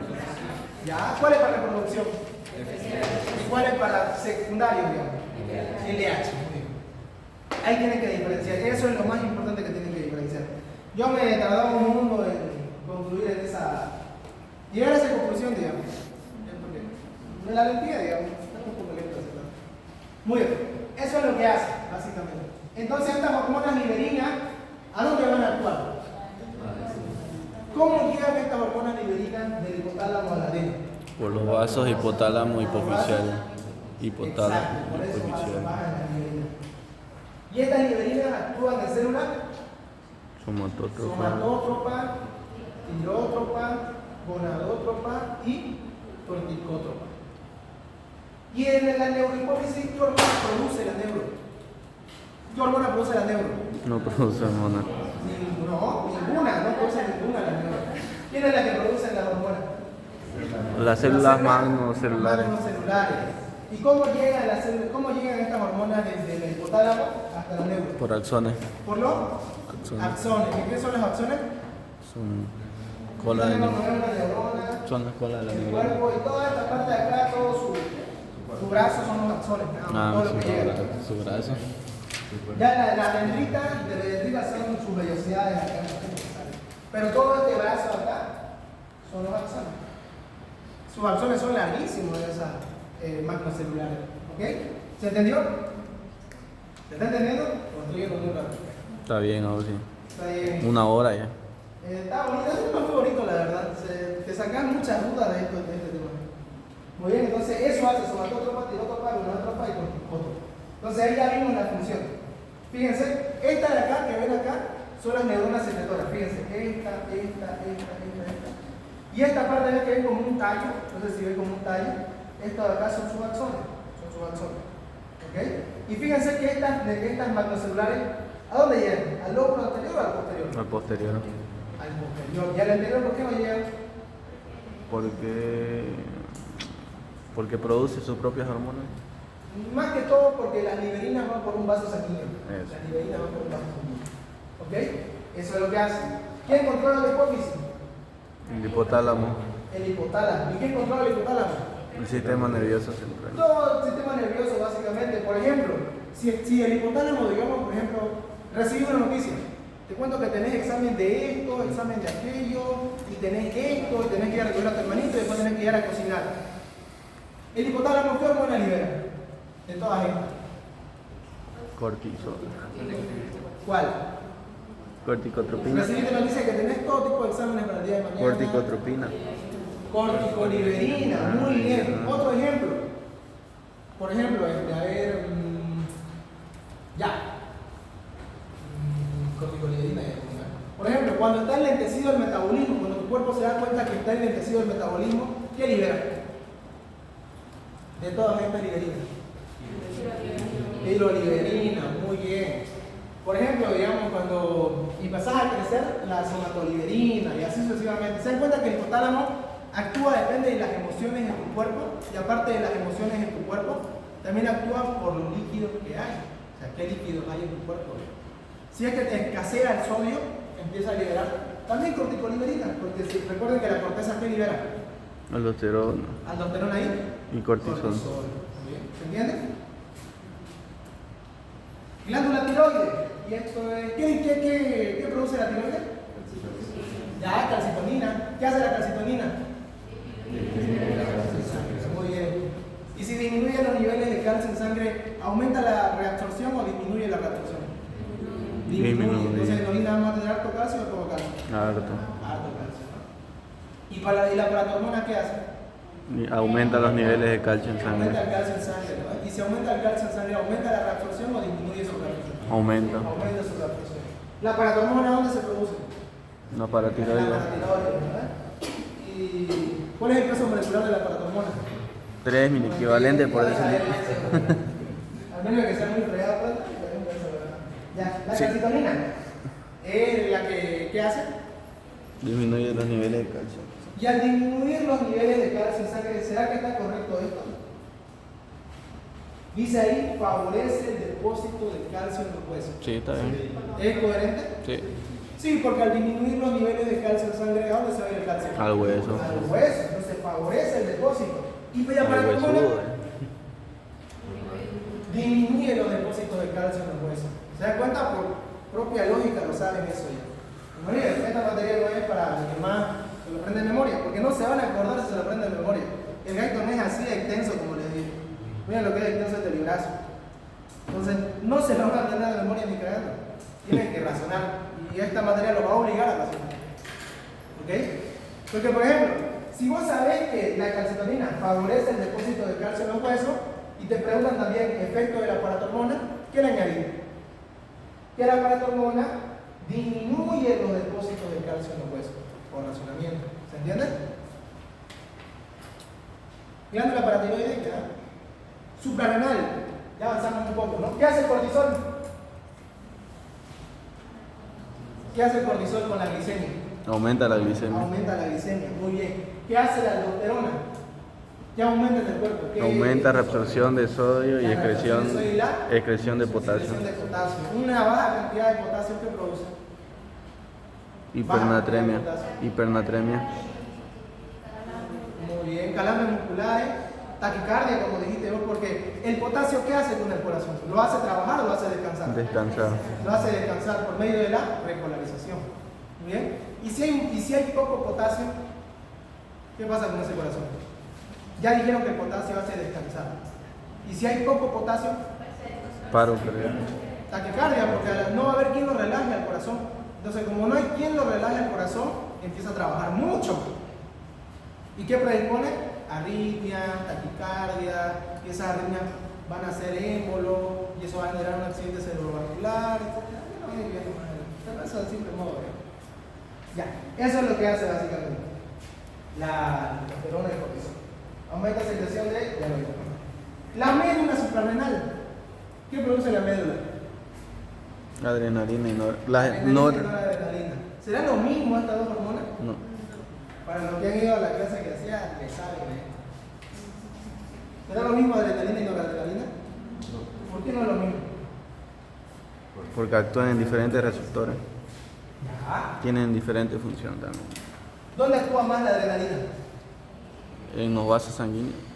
No, adrenalina. Ah, corazón. Al corazón, adrenalina full al corazón. Adrenalina hace que el corazón haga taquicardia. Y nora En los vasos. en los vasos sanguíneos. ¿Qué hace con los vasos sanguíneos? Vasoconstricción. Vasoconstricción, muy bien. Es analía, mierda. Y al haber aumento de la frecuencia cardíaca por adrenalina y vasoconstricción por la noradrenalina, ¿qué se eleva? La presión arterial. La presión arterial, muy bien. Estas dos hormonas trabajan en conjunto para la presión arterial. ¿Se dan cuenta que hay hormonas que trabajan de la manito? O sea, que ambos hacen un solo equipo, como ser la adrenalina y la noradrenalina. Otro, lo que dijo Micha, el cortisol con el Glucagón. glucagón. ¿Y cuáles serían hormonas antagónicas? Que esas se pelean, hacen efectos opuestos. Muy bien, insulina y glucagón hacen efectos opuestos. Como pueden ver, hay hormonas que van de la manito y trabajan juntos, como hay hormonas que son contrapartes, digamos, que son distintas. Ya las vamos viendo más adelante. Gónadas, ya lo vimos. Me faltó acá. Esto acá me faltó explicar la somatotropina. Y esto es muy interesante. Acá préstame mucha atención, que esto es la clave para hormonas del crecimiento. Préstame mucha atención acá. ¿Ustedes creen que la hormona del crecimiento causa diabetes?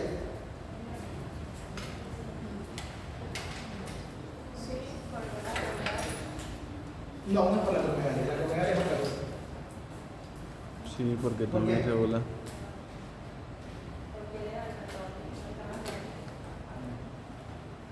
¿Qué hace la hormona del crecimiento? ¿Qué hace? ¿Qué piensan ustedes? Cuando yo les digo hormona del crecimiento, ¿qué piensan en primer modo?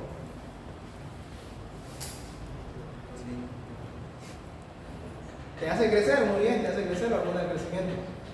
Y yo le hago otra pregunta. ¿Un niñito de 5 años libera más o menos hormona del crecimiento que un adulto de 40? Más. Más, obviamente, ¿no? ¿Y el adulto de 40 deja de producir hormona del crecimiento o la sigue produciendo? ¿La sigue produciendo o no? Deja. Dicen que la deja, otros dicen que sigue. ¿Qué piensan? Yo creo que la deja. Exacto, en baja cantidad. Siguen produciendo, pero en baja cantidad. ¿Saben por qué? Porque la hormona del crecimiento no es simplemente para crecer, también ayuda a que las células se mantengan en un buen estado. Ayuda a que tus células viejas, como mueren, vuelvan a regenerarse. Porque tus células de hoy en día no son las mismas que tus células cuando naciste. Por el constantemente hay algo llamado apoptosis, ¿no? Es la muerte programada. Entonces las células viejas empiezan a morir y empiezan a nacer células nuevas, pero vos seguís siendo el mismo tipo. Esta hormona del crecimiento hace básicamente que se regeneren las células, que crezcan las células, que se proliferen las células, ayuda a que todos hagamos eso. Y todo, ¿será que una persona de 40 necesita que sus células se regeneren? ¿Será que una persona de 50 necesita que sus células aumenten de tamaño o proliferen? Sí. Necesitaría, y sí, porque ustedes saben que los viejitos pierden masa muscular y necesitan volver a recuperarla, ¿verdad? Y para recuperarla necesitan que esas células crezcan de tamaño. Entonces, todas las personas, sin importar la edad, necesitamos hormona del crecimiento. ¿Y saben qué hace tu hormona del crecimiento? Y es muy interesante, y porque la persona que quieren enflacar le va a gustar harto lo que hace la hormona del crecimiento. La hormona del crecimiento básicamente lo que hace es que todos los lípidos y grasas que tenemos en el cuerpo, todas estas llantitas como le dicen, hace que todos esos lípidos, por medio de la lipasa, se vuelvan ácidos grasos. Genera mucho ácido graso, hasta ahí. Eso hace con los lípidos. Ahora vámonos a las proteínas. Con las proteínas, esta hormona del crecimiento evita el catabolismo, evita el proceso en el cual los aminoácidos se transforman en glucosa. ¿Cómo se llama ese proceso? Que transforma aminoácidos en glucosa. Gluconeogénesis. Muy bien, ahí término, ¿ves? Gluconeo, neo, es creación de glucosa a base de otro sustrato, como ser proteínas o Ácido graso. ácido graso o lípido. Eso es la gluconeogénesis. Entonces, esta hormona del crecimiento ¿estimula la gluconeogenia o disminuye la gluconeogenia? Estimula.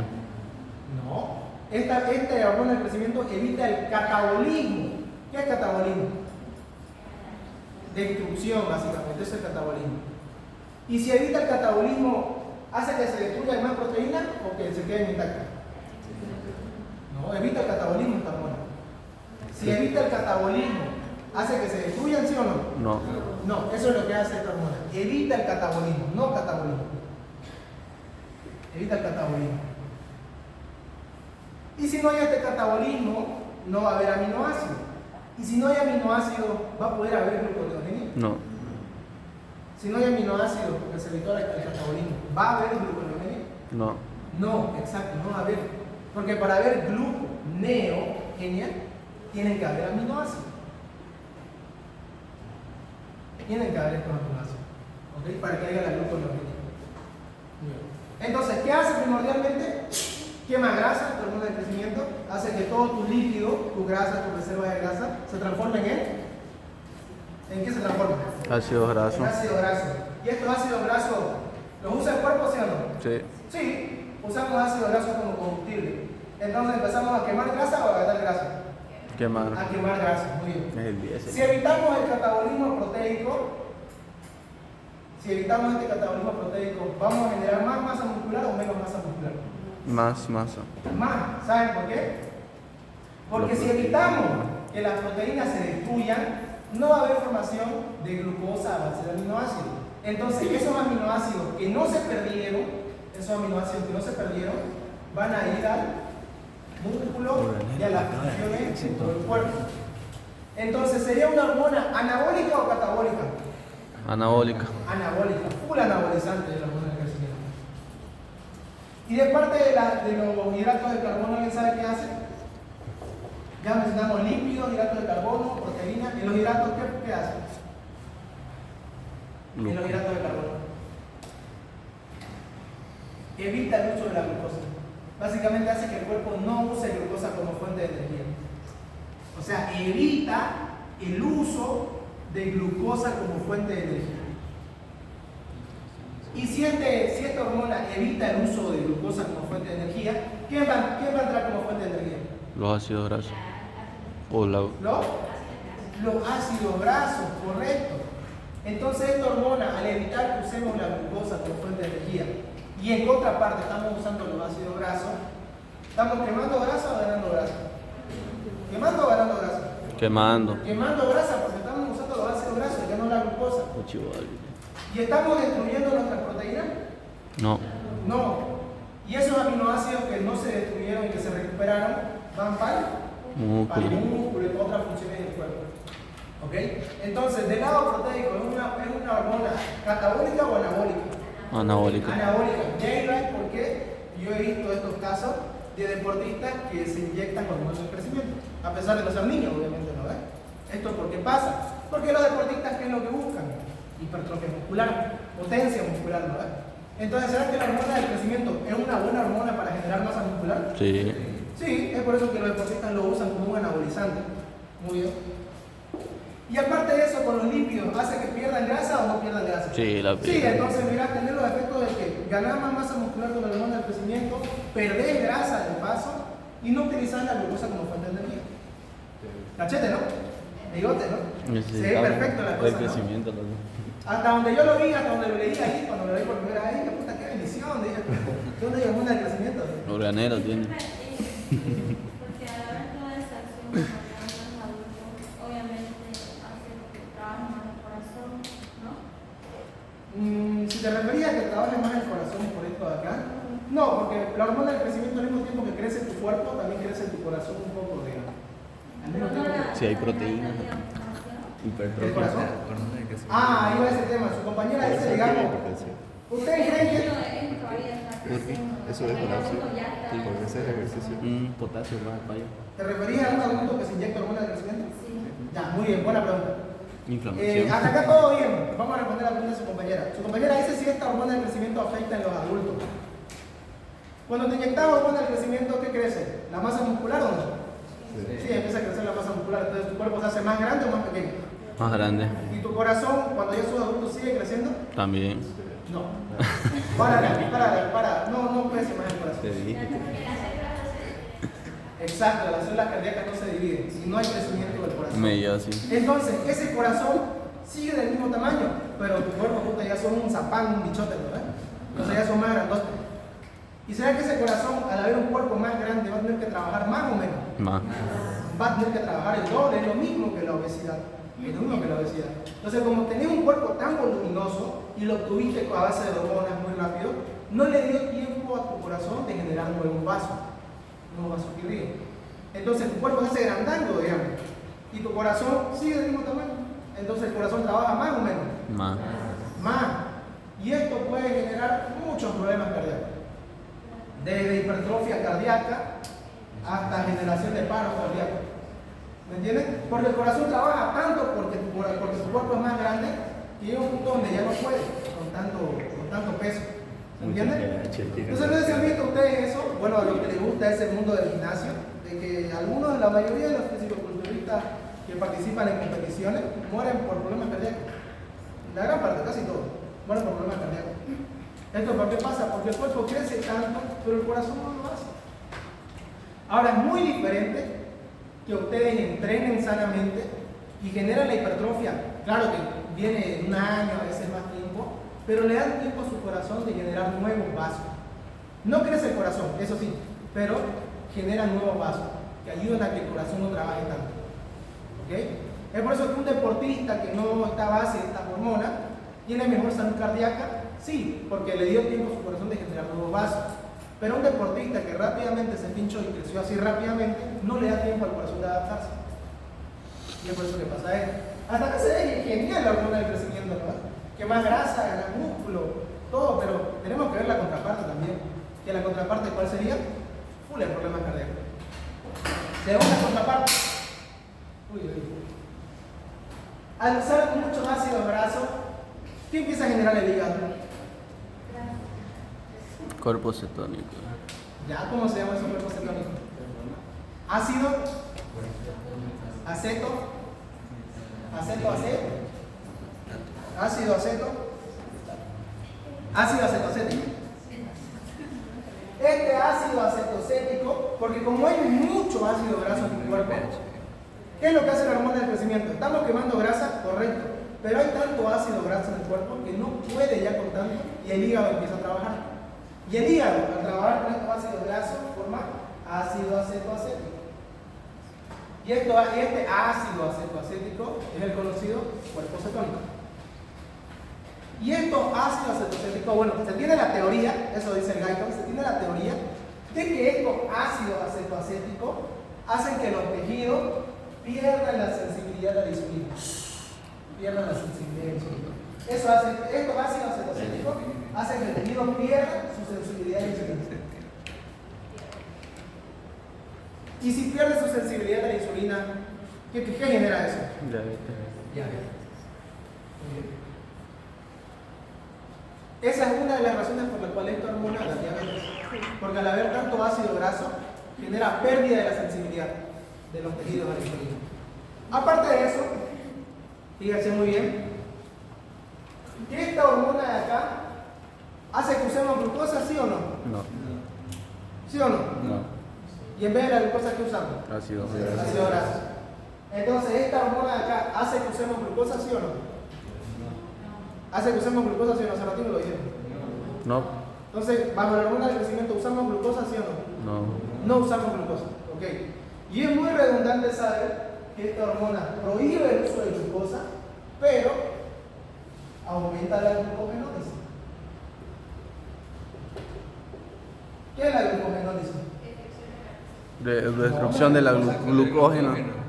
¿Destrucción del? Glucógeno. Glucógeno. ¿Y en qué se destruye ese glucógeno? En glucosa. En glucosa. Entonces, si estimula la glucogenólisis, ¿qué va a haber más en el cuerpo? Glucosa. Glucosa, va a haber más glicemia.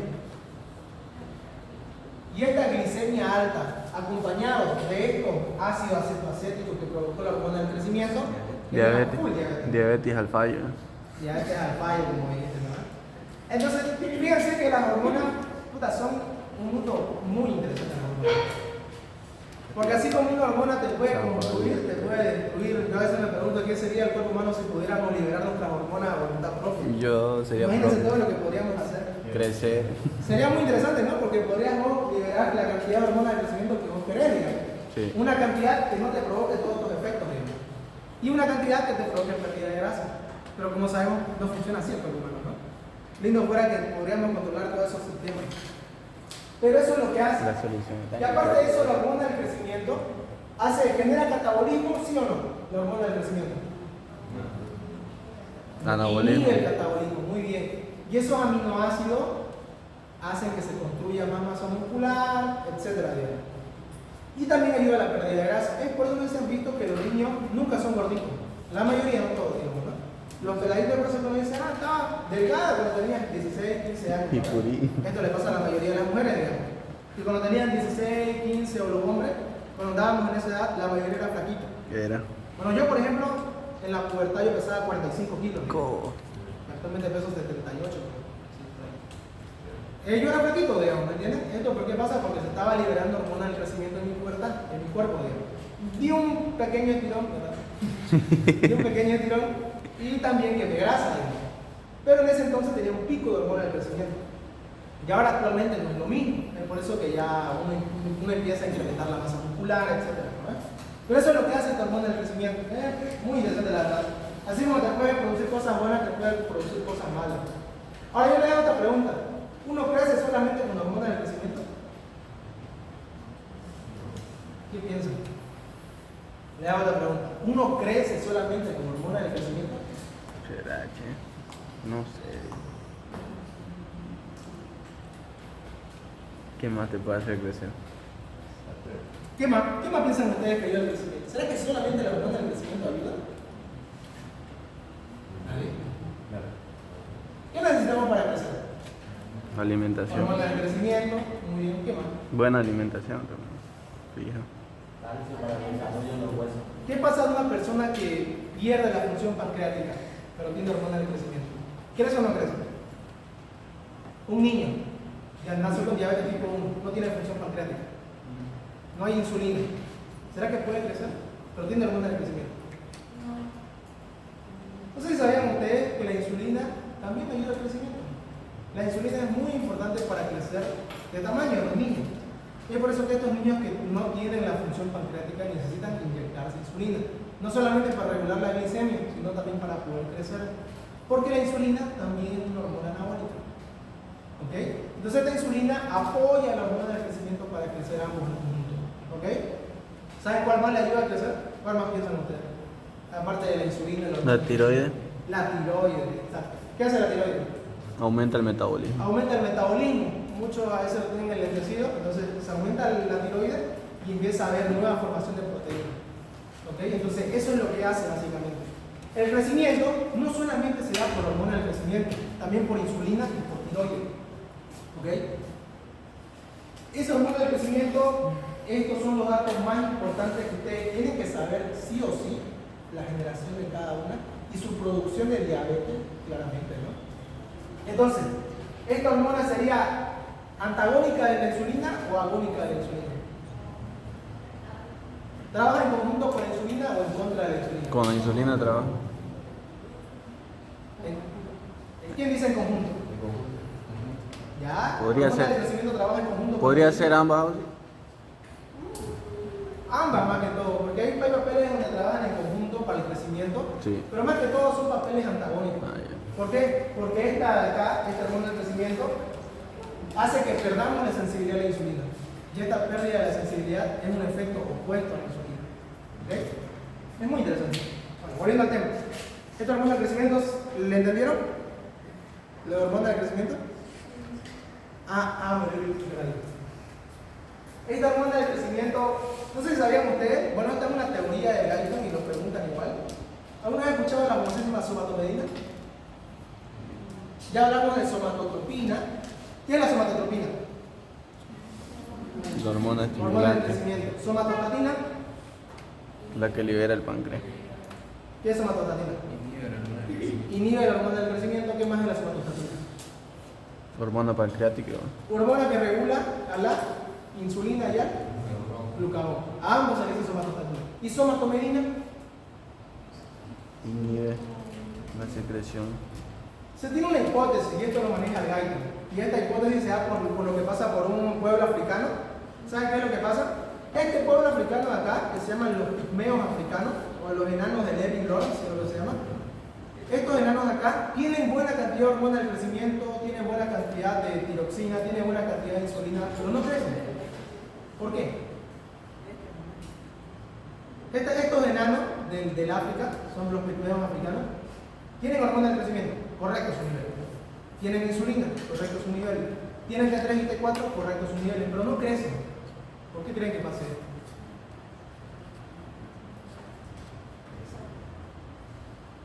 Tiene todo chalino, pero no crece. ¿Por qué? Se tiene la teoría de que la hormona del crecimiento no actúa directamente sobre los tejidos, sino que esta hormona va al hígado. Y en el hígado empieza a generar, o sea, viene la hormona del crecimiento, HCH, viene y actúa en el hígado, y en el hígado empieza a botar lo que es somatomedina C.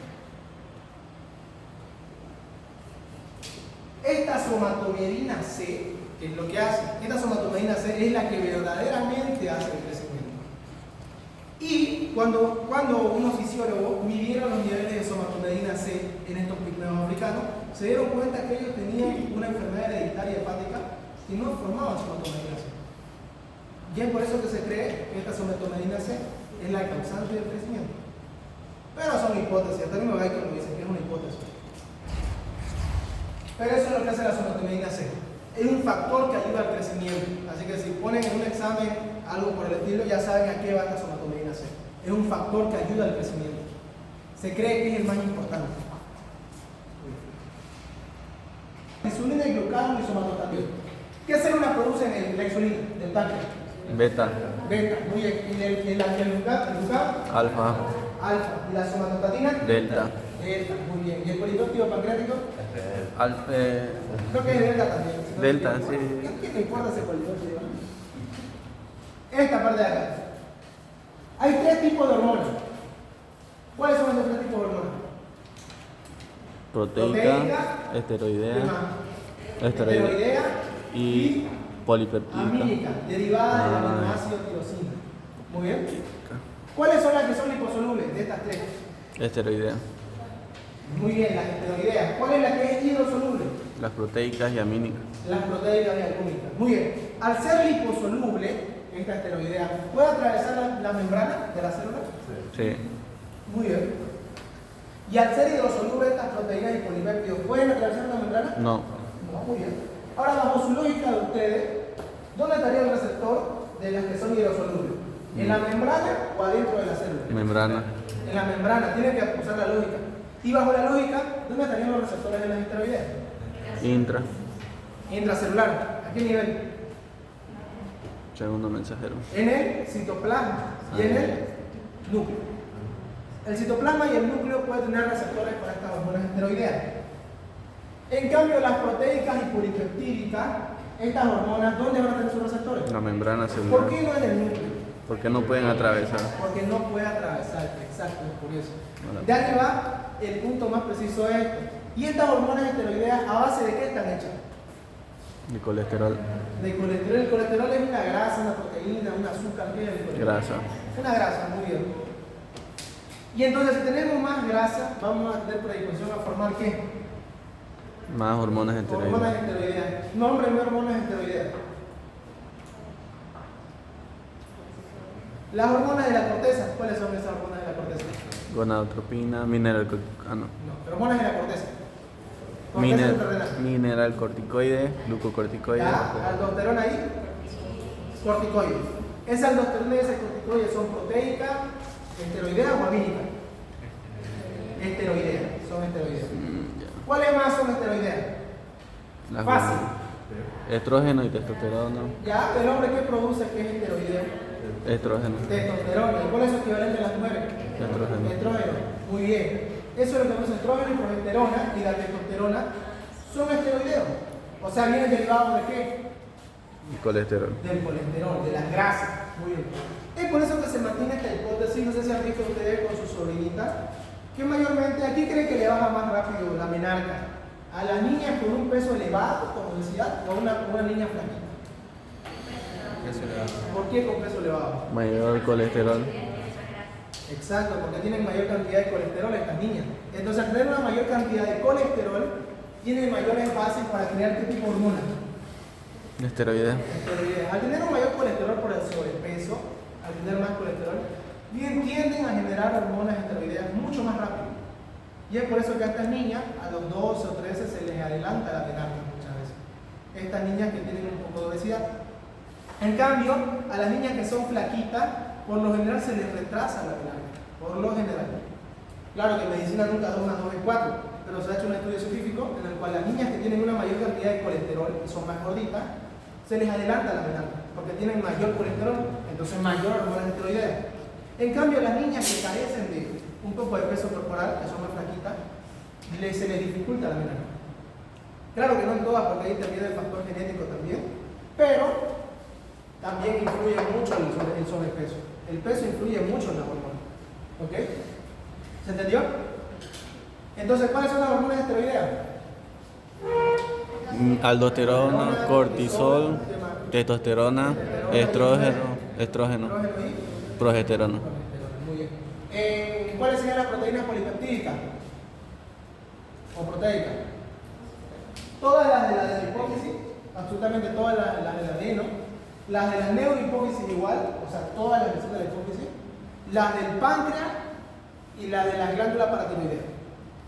Esas son. La de la paratiroide, la de la páncreas y la de las hormonas de la hipófisis, todas esas son hormonas de qué tipo? Proteica.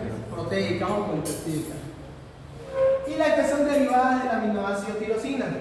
¿Se acuerdan ustedes que cuando estuvieron nerviosos tenían la formación de L-dopa, dopamina, tirosina, etcétera, ¿no? ¿Se acuerdan de esa transformación? Allá en encima, ¿no ves? La metilasa, la hidroxilasa. Ahí hasta lo preguntó el doctor Méndez en su examen, me acuerdo de eso. Lo de la metilasa. Vamos a ver. Estas amínicas de acá provienen del aminoácido tirosina. Todas provienen del aminoácido tirosina. ¿Y cuáles son? Las de la médula suprarrenal. ¿Qué genera la médula suprarrenal? Catecolaminas, adrenalina y noradrenalina. Exacto. Adrenalina y noradrenalina. ¿Y las glándulas tiroideas? La T3, T4 y calcitonina. Entonces, ¿cuáles son las hormonas derivadas del aminoácido tirosina? ¿Cuáles son? Adrenalina, ¿Ya? noradrenalina, tiroide, va la tiroidea, La T3 y la T4. calcitonina también. Síntesis y secreción. Esta parte es muy sencilla. ¿Qué es eso? Una célula organela. Acá me tenemos secreción. ¿Quién es el organelo encargado de generar proteínas en el cuerpo humano? Los ribosomas. ¿Quién? Ribosomas. ¿Solamente Micha sabe? ¿Quién es el organelo encargado de generar proteínas en la célula? Menos Micha. ¿Los? Ribosomas. Muy bien. ¿Y dónde se encuentran los ribosomas? En el citoplasma y en el retículo endoplasmático rugoso. Supongamos que este es el retículo endoplasmático rugoso y aquí están sus ribosomas de azul. Estos ribosomas empiezan a generar algo llamado preprohormona. Esta preprohormona es de gran tamaño, es una proteína muy grande, todavía no tiene actividad biológica. O sea, si vos la liberás así como preprohormona no hace nada, no tiene actividad. Entonces esta preprohormona va al retículo endoplasmático rugoso, sigue ahí, y se escinde. ¿Alguien sabe qué es escindir? Aparece mucho en el gaito. Desdoblarse, muy bien. Es como desmenuzar, eso quiere decir para que me entiendan. Si alguna vez han desmenuzado algo, eso es escindir. Es como romper en pequeños fragmentos, eso es escindir. Entonces, como esta es una proteína de gran tamaño, si lo escindo va a ser una proteína de más tamaño o de menor tamaño. Menor tamaño. De menor tamaño. Entonces ya no va a ser una preprohormona, va a ser una prohormona. Sigue sin tener actividad biológica. Esta prohormona va a viajar al aparato de Golgi. Aparato de Golgi. En el aparato de Golgi, esta prohormona va a ser empaquetada. ¿Qué hace el aparato de Golgi? Los empaqueta. Procesa y Encapsula, eso. entonces la empaqueta es vesícula secretora. Esta prohormona va a estar acá, va a estar empaquetada. ¿Y será que dentro de las vesículas pasa algo? Con estas prohormonas. ¿O se quedan nomás como prohormonas? Entonces, ¿será que pasa algo dentro de las vesículas? ¿Qué creen que pasa? Dentro de la vesícula hay hartas enzimas. Esas enzimas se encargan de seguir escindiendo a la prohormona hasta que esta enzima de acá forma una buena hormona completa. Entonces, dentro de la vesícula, ¿qué hay? Enzimas. Y esas enzimas escinden la prohormona. Y luego ya liberan la buena hormona, que ya es una vesícula con hormonas ya formadas. Entonces, recapitulando. ¿Quién crea las proteínas? Los ribosomas. Los ribosomas. ¿Dónde se encuentran? En el retículo endoplasmático rugoso. En el red. En el red. Este red o ribosoma, ¿qué libera? Preprohormona. Preprohormona. ¿Tiene actividad biológica? No, No. ¿Es grande o pequeño? grande. Grande. ¿Esta preprohormona a dónde va? Al retículo endoplasmático todavía. ¿Y se hace? Prehormona. Entonces, ¿se escindió sí o no? Sí, ¿Y al escindir se hace más grande o más pequeño? más pequeño. Más pequeño. ¿Tiene actividad biológica? No, Todavía. ¿Esta prohormona a dónde va después? al aparato de Golgi. Muy bien. En el aparato de Golgi, ¿qué hace el aparato? Se empaqueta. ¿En?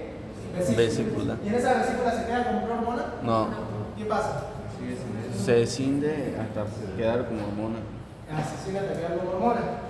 Y una vez, acá tenemos la membrana celular, esto es la membrana celular, esta vesícula se funde con la membrana y empieza a liberar al líquido exterior hormona. ¿A dónde libera? Al torrente sanguíneo. Y ahí viaja la hormona. ¿Ok? ¿Y gracias a qué se libera esto? ¿Cómo se llama ese proceso de liberación de la vesícula? Exocitosis. Exocitosis, ¿no? Creo que digan endocitosis. Exocitosis, muy bien. ¿Gracias a qué se da la endocitosis? A los fagosomas. Va. Gracias a que viene un potencial de acción, que es por eso que es importante saber el potencial de acción, despolariza la membrana y hace que la membrana abra canales al calcio. Y el calcio aumenta dentro de la célula. Este calcio provoca que esta membrana se fusione y libere su hormona. ¿Se entendió? Chalinga. La despolarización, ¿qué canales abre? Canales de sodio. Al de calcio. Y ese calcio provoca que la vesícula libere su hormona. ¿Se entendió? Sí. Eso es de parte proteico y polipeptídico. Esto aquí quiero que me presten mucha atención. El proteico y polipeptídico se almacena. Se almacena y se libera al torrente sanguíneo. ¿Las esteroideas serán lo mismo? ¿Será que las esteroideas son lo mismo? No. Las esteroideas nunca se almacenan. Las esteroideas siempre se liberan al momento. O sea, si el cuerpo quiere en ese momento una hormona esteroidea, justamente ese mismo ratito empieza a crear la hormona esteroidea y a botarla. Nunca se almacena la esteroidea. Esa es la gran diferencia. ¿Y la derivada del aminoácido tirosina? También se ven en vesícula. Se almacenan, esas se almacenan. Esas derivadas del aminoácido tirosina están en la tiroides. Y en la tiroides acá, ¿pueden salir de la tiroides? Sí, a voluntad propia. Pero ¿qué enzima hace que no salgan de la tiroides? La tiroglobulina. Esta tiroglobulina, póngansela así, que es como la llave que lo mantiene preso, la tiroglobulina. Es la llave que hace que no salgan estas T3 y T4. Y en esta tiroglobulina, cuando se rompe la tiroglobulina, recién se libera la T3 y T4. Y una vez en sangre, se une a una proteína transportadora. ¿Alguien sabe cómo se llama esa proteína transportadora? Tiroglobulina.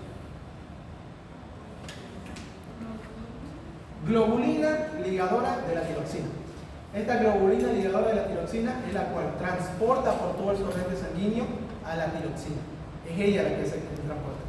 ¿Ok? Pero esta derivada del aminoácido tirosina no es hidrosoluble. ¿Ok? Entonces no puede disolverse por el plasma. Necesita una proteína para transportarse.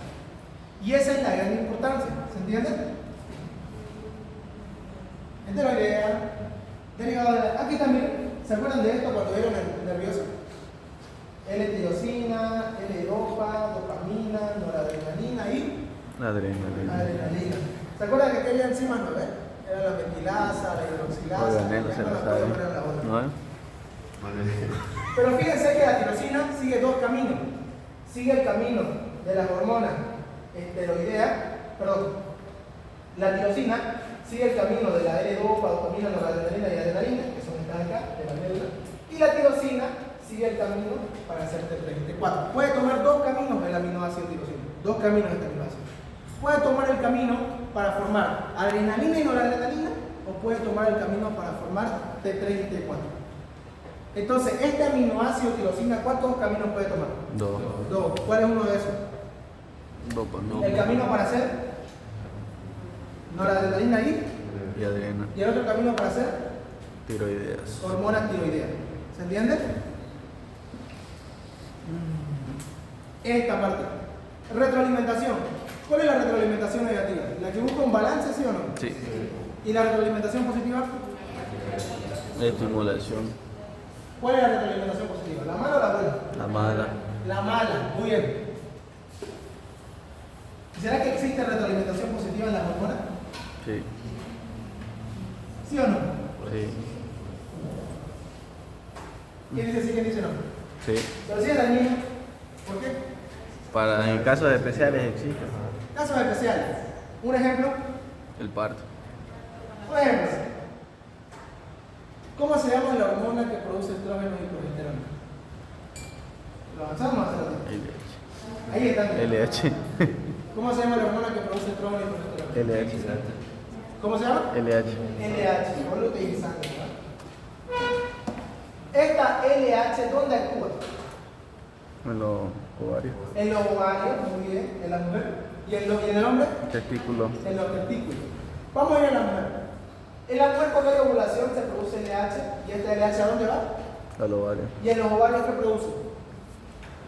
Estrógeno. ¿Qué produce en los ovarios? La ovulación. Sí, también. ¿Qué más? En la mujer. ¿Qué Ovulación. hace la LH?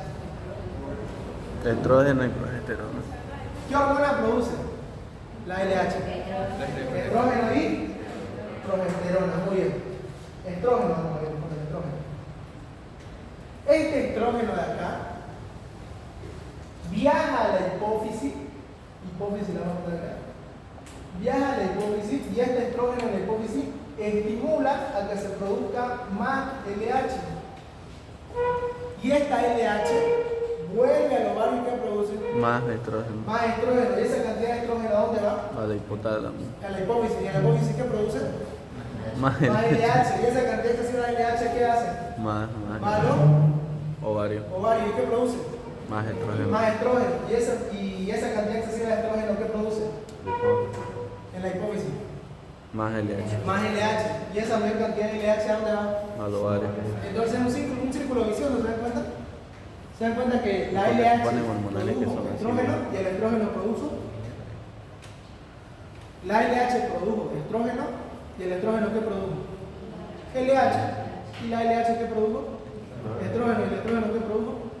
LH. Y así se van aumentando una a la otra.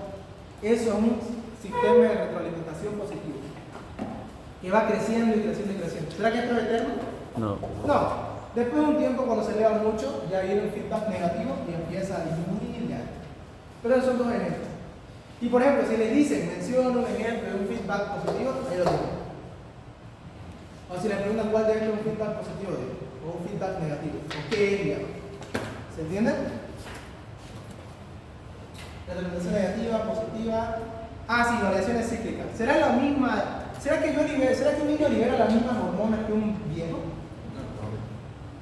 ¿Será? No. ¿Será que un niño libera las mismas hormonas que una persona mayor? Depende. No, en simple palabras no, porque ¿será que un niño de 3 años libera la misma testosterona que un adulto de 20? No. No. ¿Será que un niño libera la misma cantidad de hormonas del crecimiento que una persona de 30? ¿Hormonas del crecimiento? Tampoco. Entonces se le denomina variaciones cíclicas. Por ejemplo, dependiendo del tiempo de desarrollo o de vejez, puede crearse más o menos hormonas. Dependiendo de los cambios de estaciones, por ejemplo, cuando hace mucho frío o mucha calor. ¿Se entiende? Cuando hace, por ejemplo, mucho frío, se activa una hormona que se llama leptina. Esta leptina aumenta la termogénesis. Y si aumenta la termogénesis, ¿qué va a aumentar en mi cuerpo? Calor. Calor, vamos a tener más temperatura. Entonces, ¿la hormona se libera del frío o el calor? El frío. En el frío, para generar más termogénesis y que no nos enfriemos, digamos, ¿no? En el envejecimiento, en el ciclo del sueño. ¿Alguien sabe qué hormonas se liberan en el ciclo del sueño? Melatonina. Melanina o melatonina. Cuando dormimos, ¿qué hormonas se Serotonina. liberan?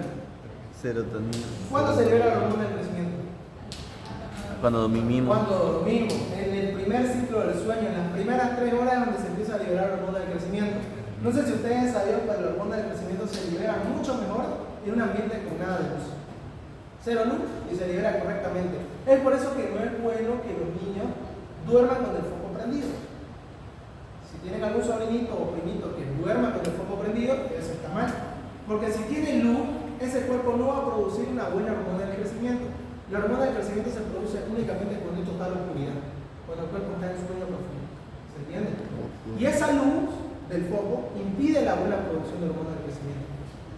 Por eso, y aparte la hormona del crecimiento ayuda también para la regeneración de los tejidos, etc. Yo me acuerdo que cuando empezaba a entrenar, después de que leí eso, me acuerdo que agarraba mi cuarto y tapaba todos los focos, todo lo que es luz, digamos. Según yo, porque iba a producir más hormona del crecimiento. Y creció. Y sí, funciona un poco, digamos. Claro que no es una parte wow como inyectarse hormonas, digamos. No, pero igual. Ahí aumenta la recuperación de los tejidos, digamos.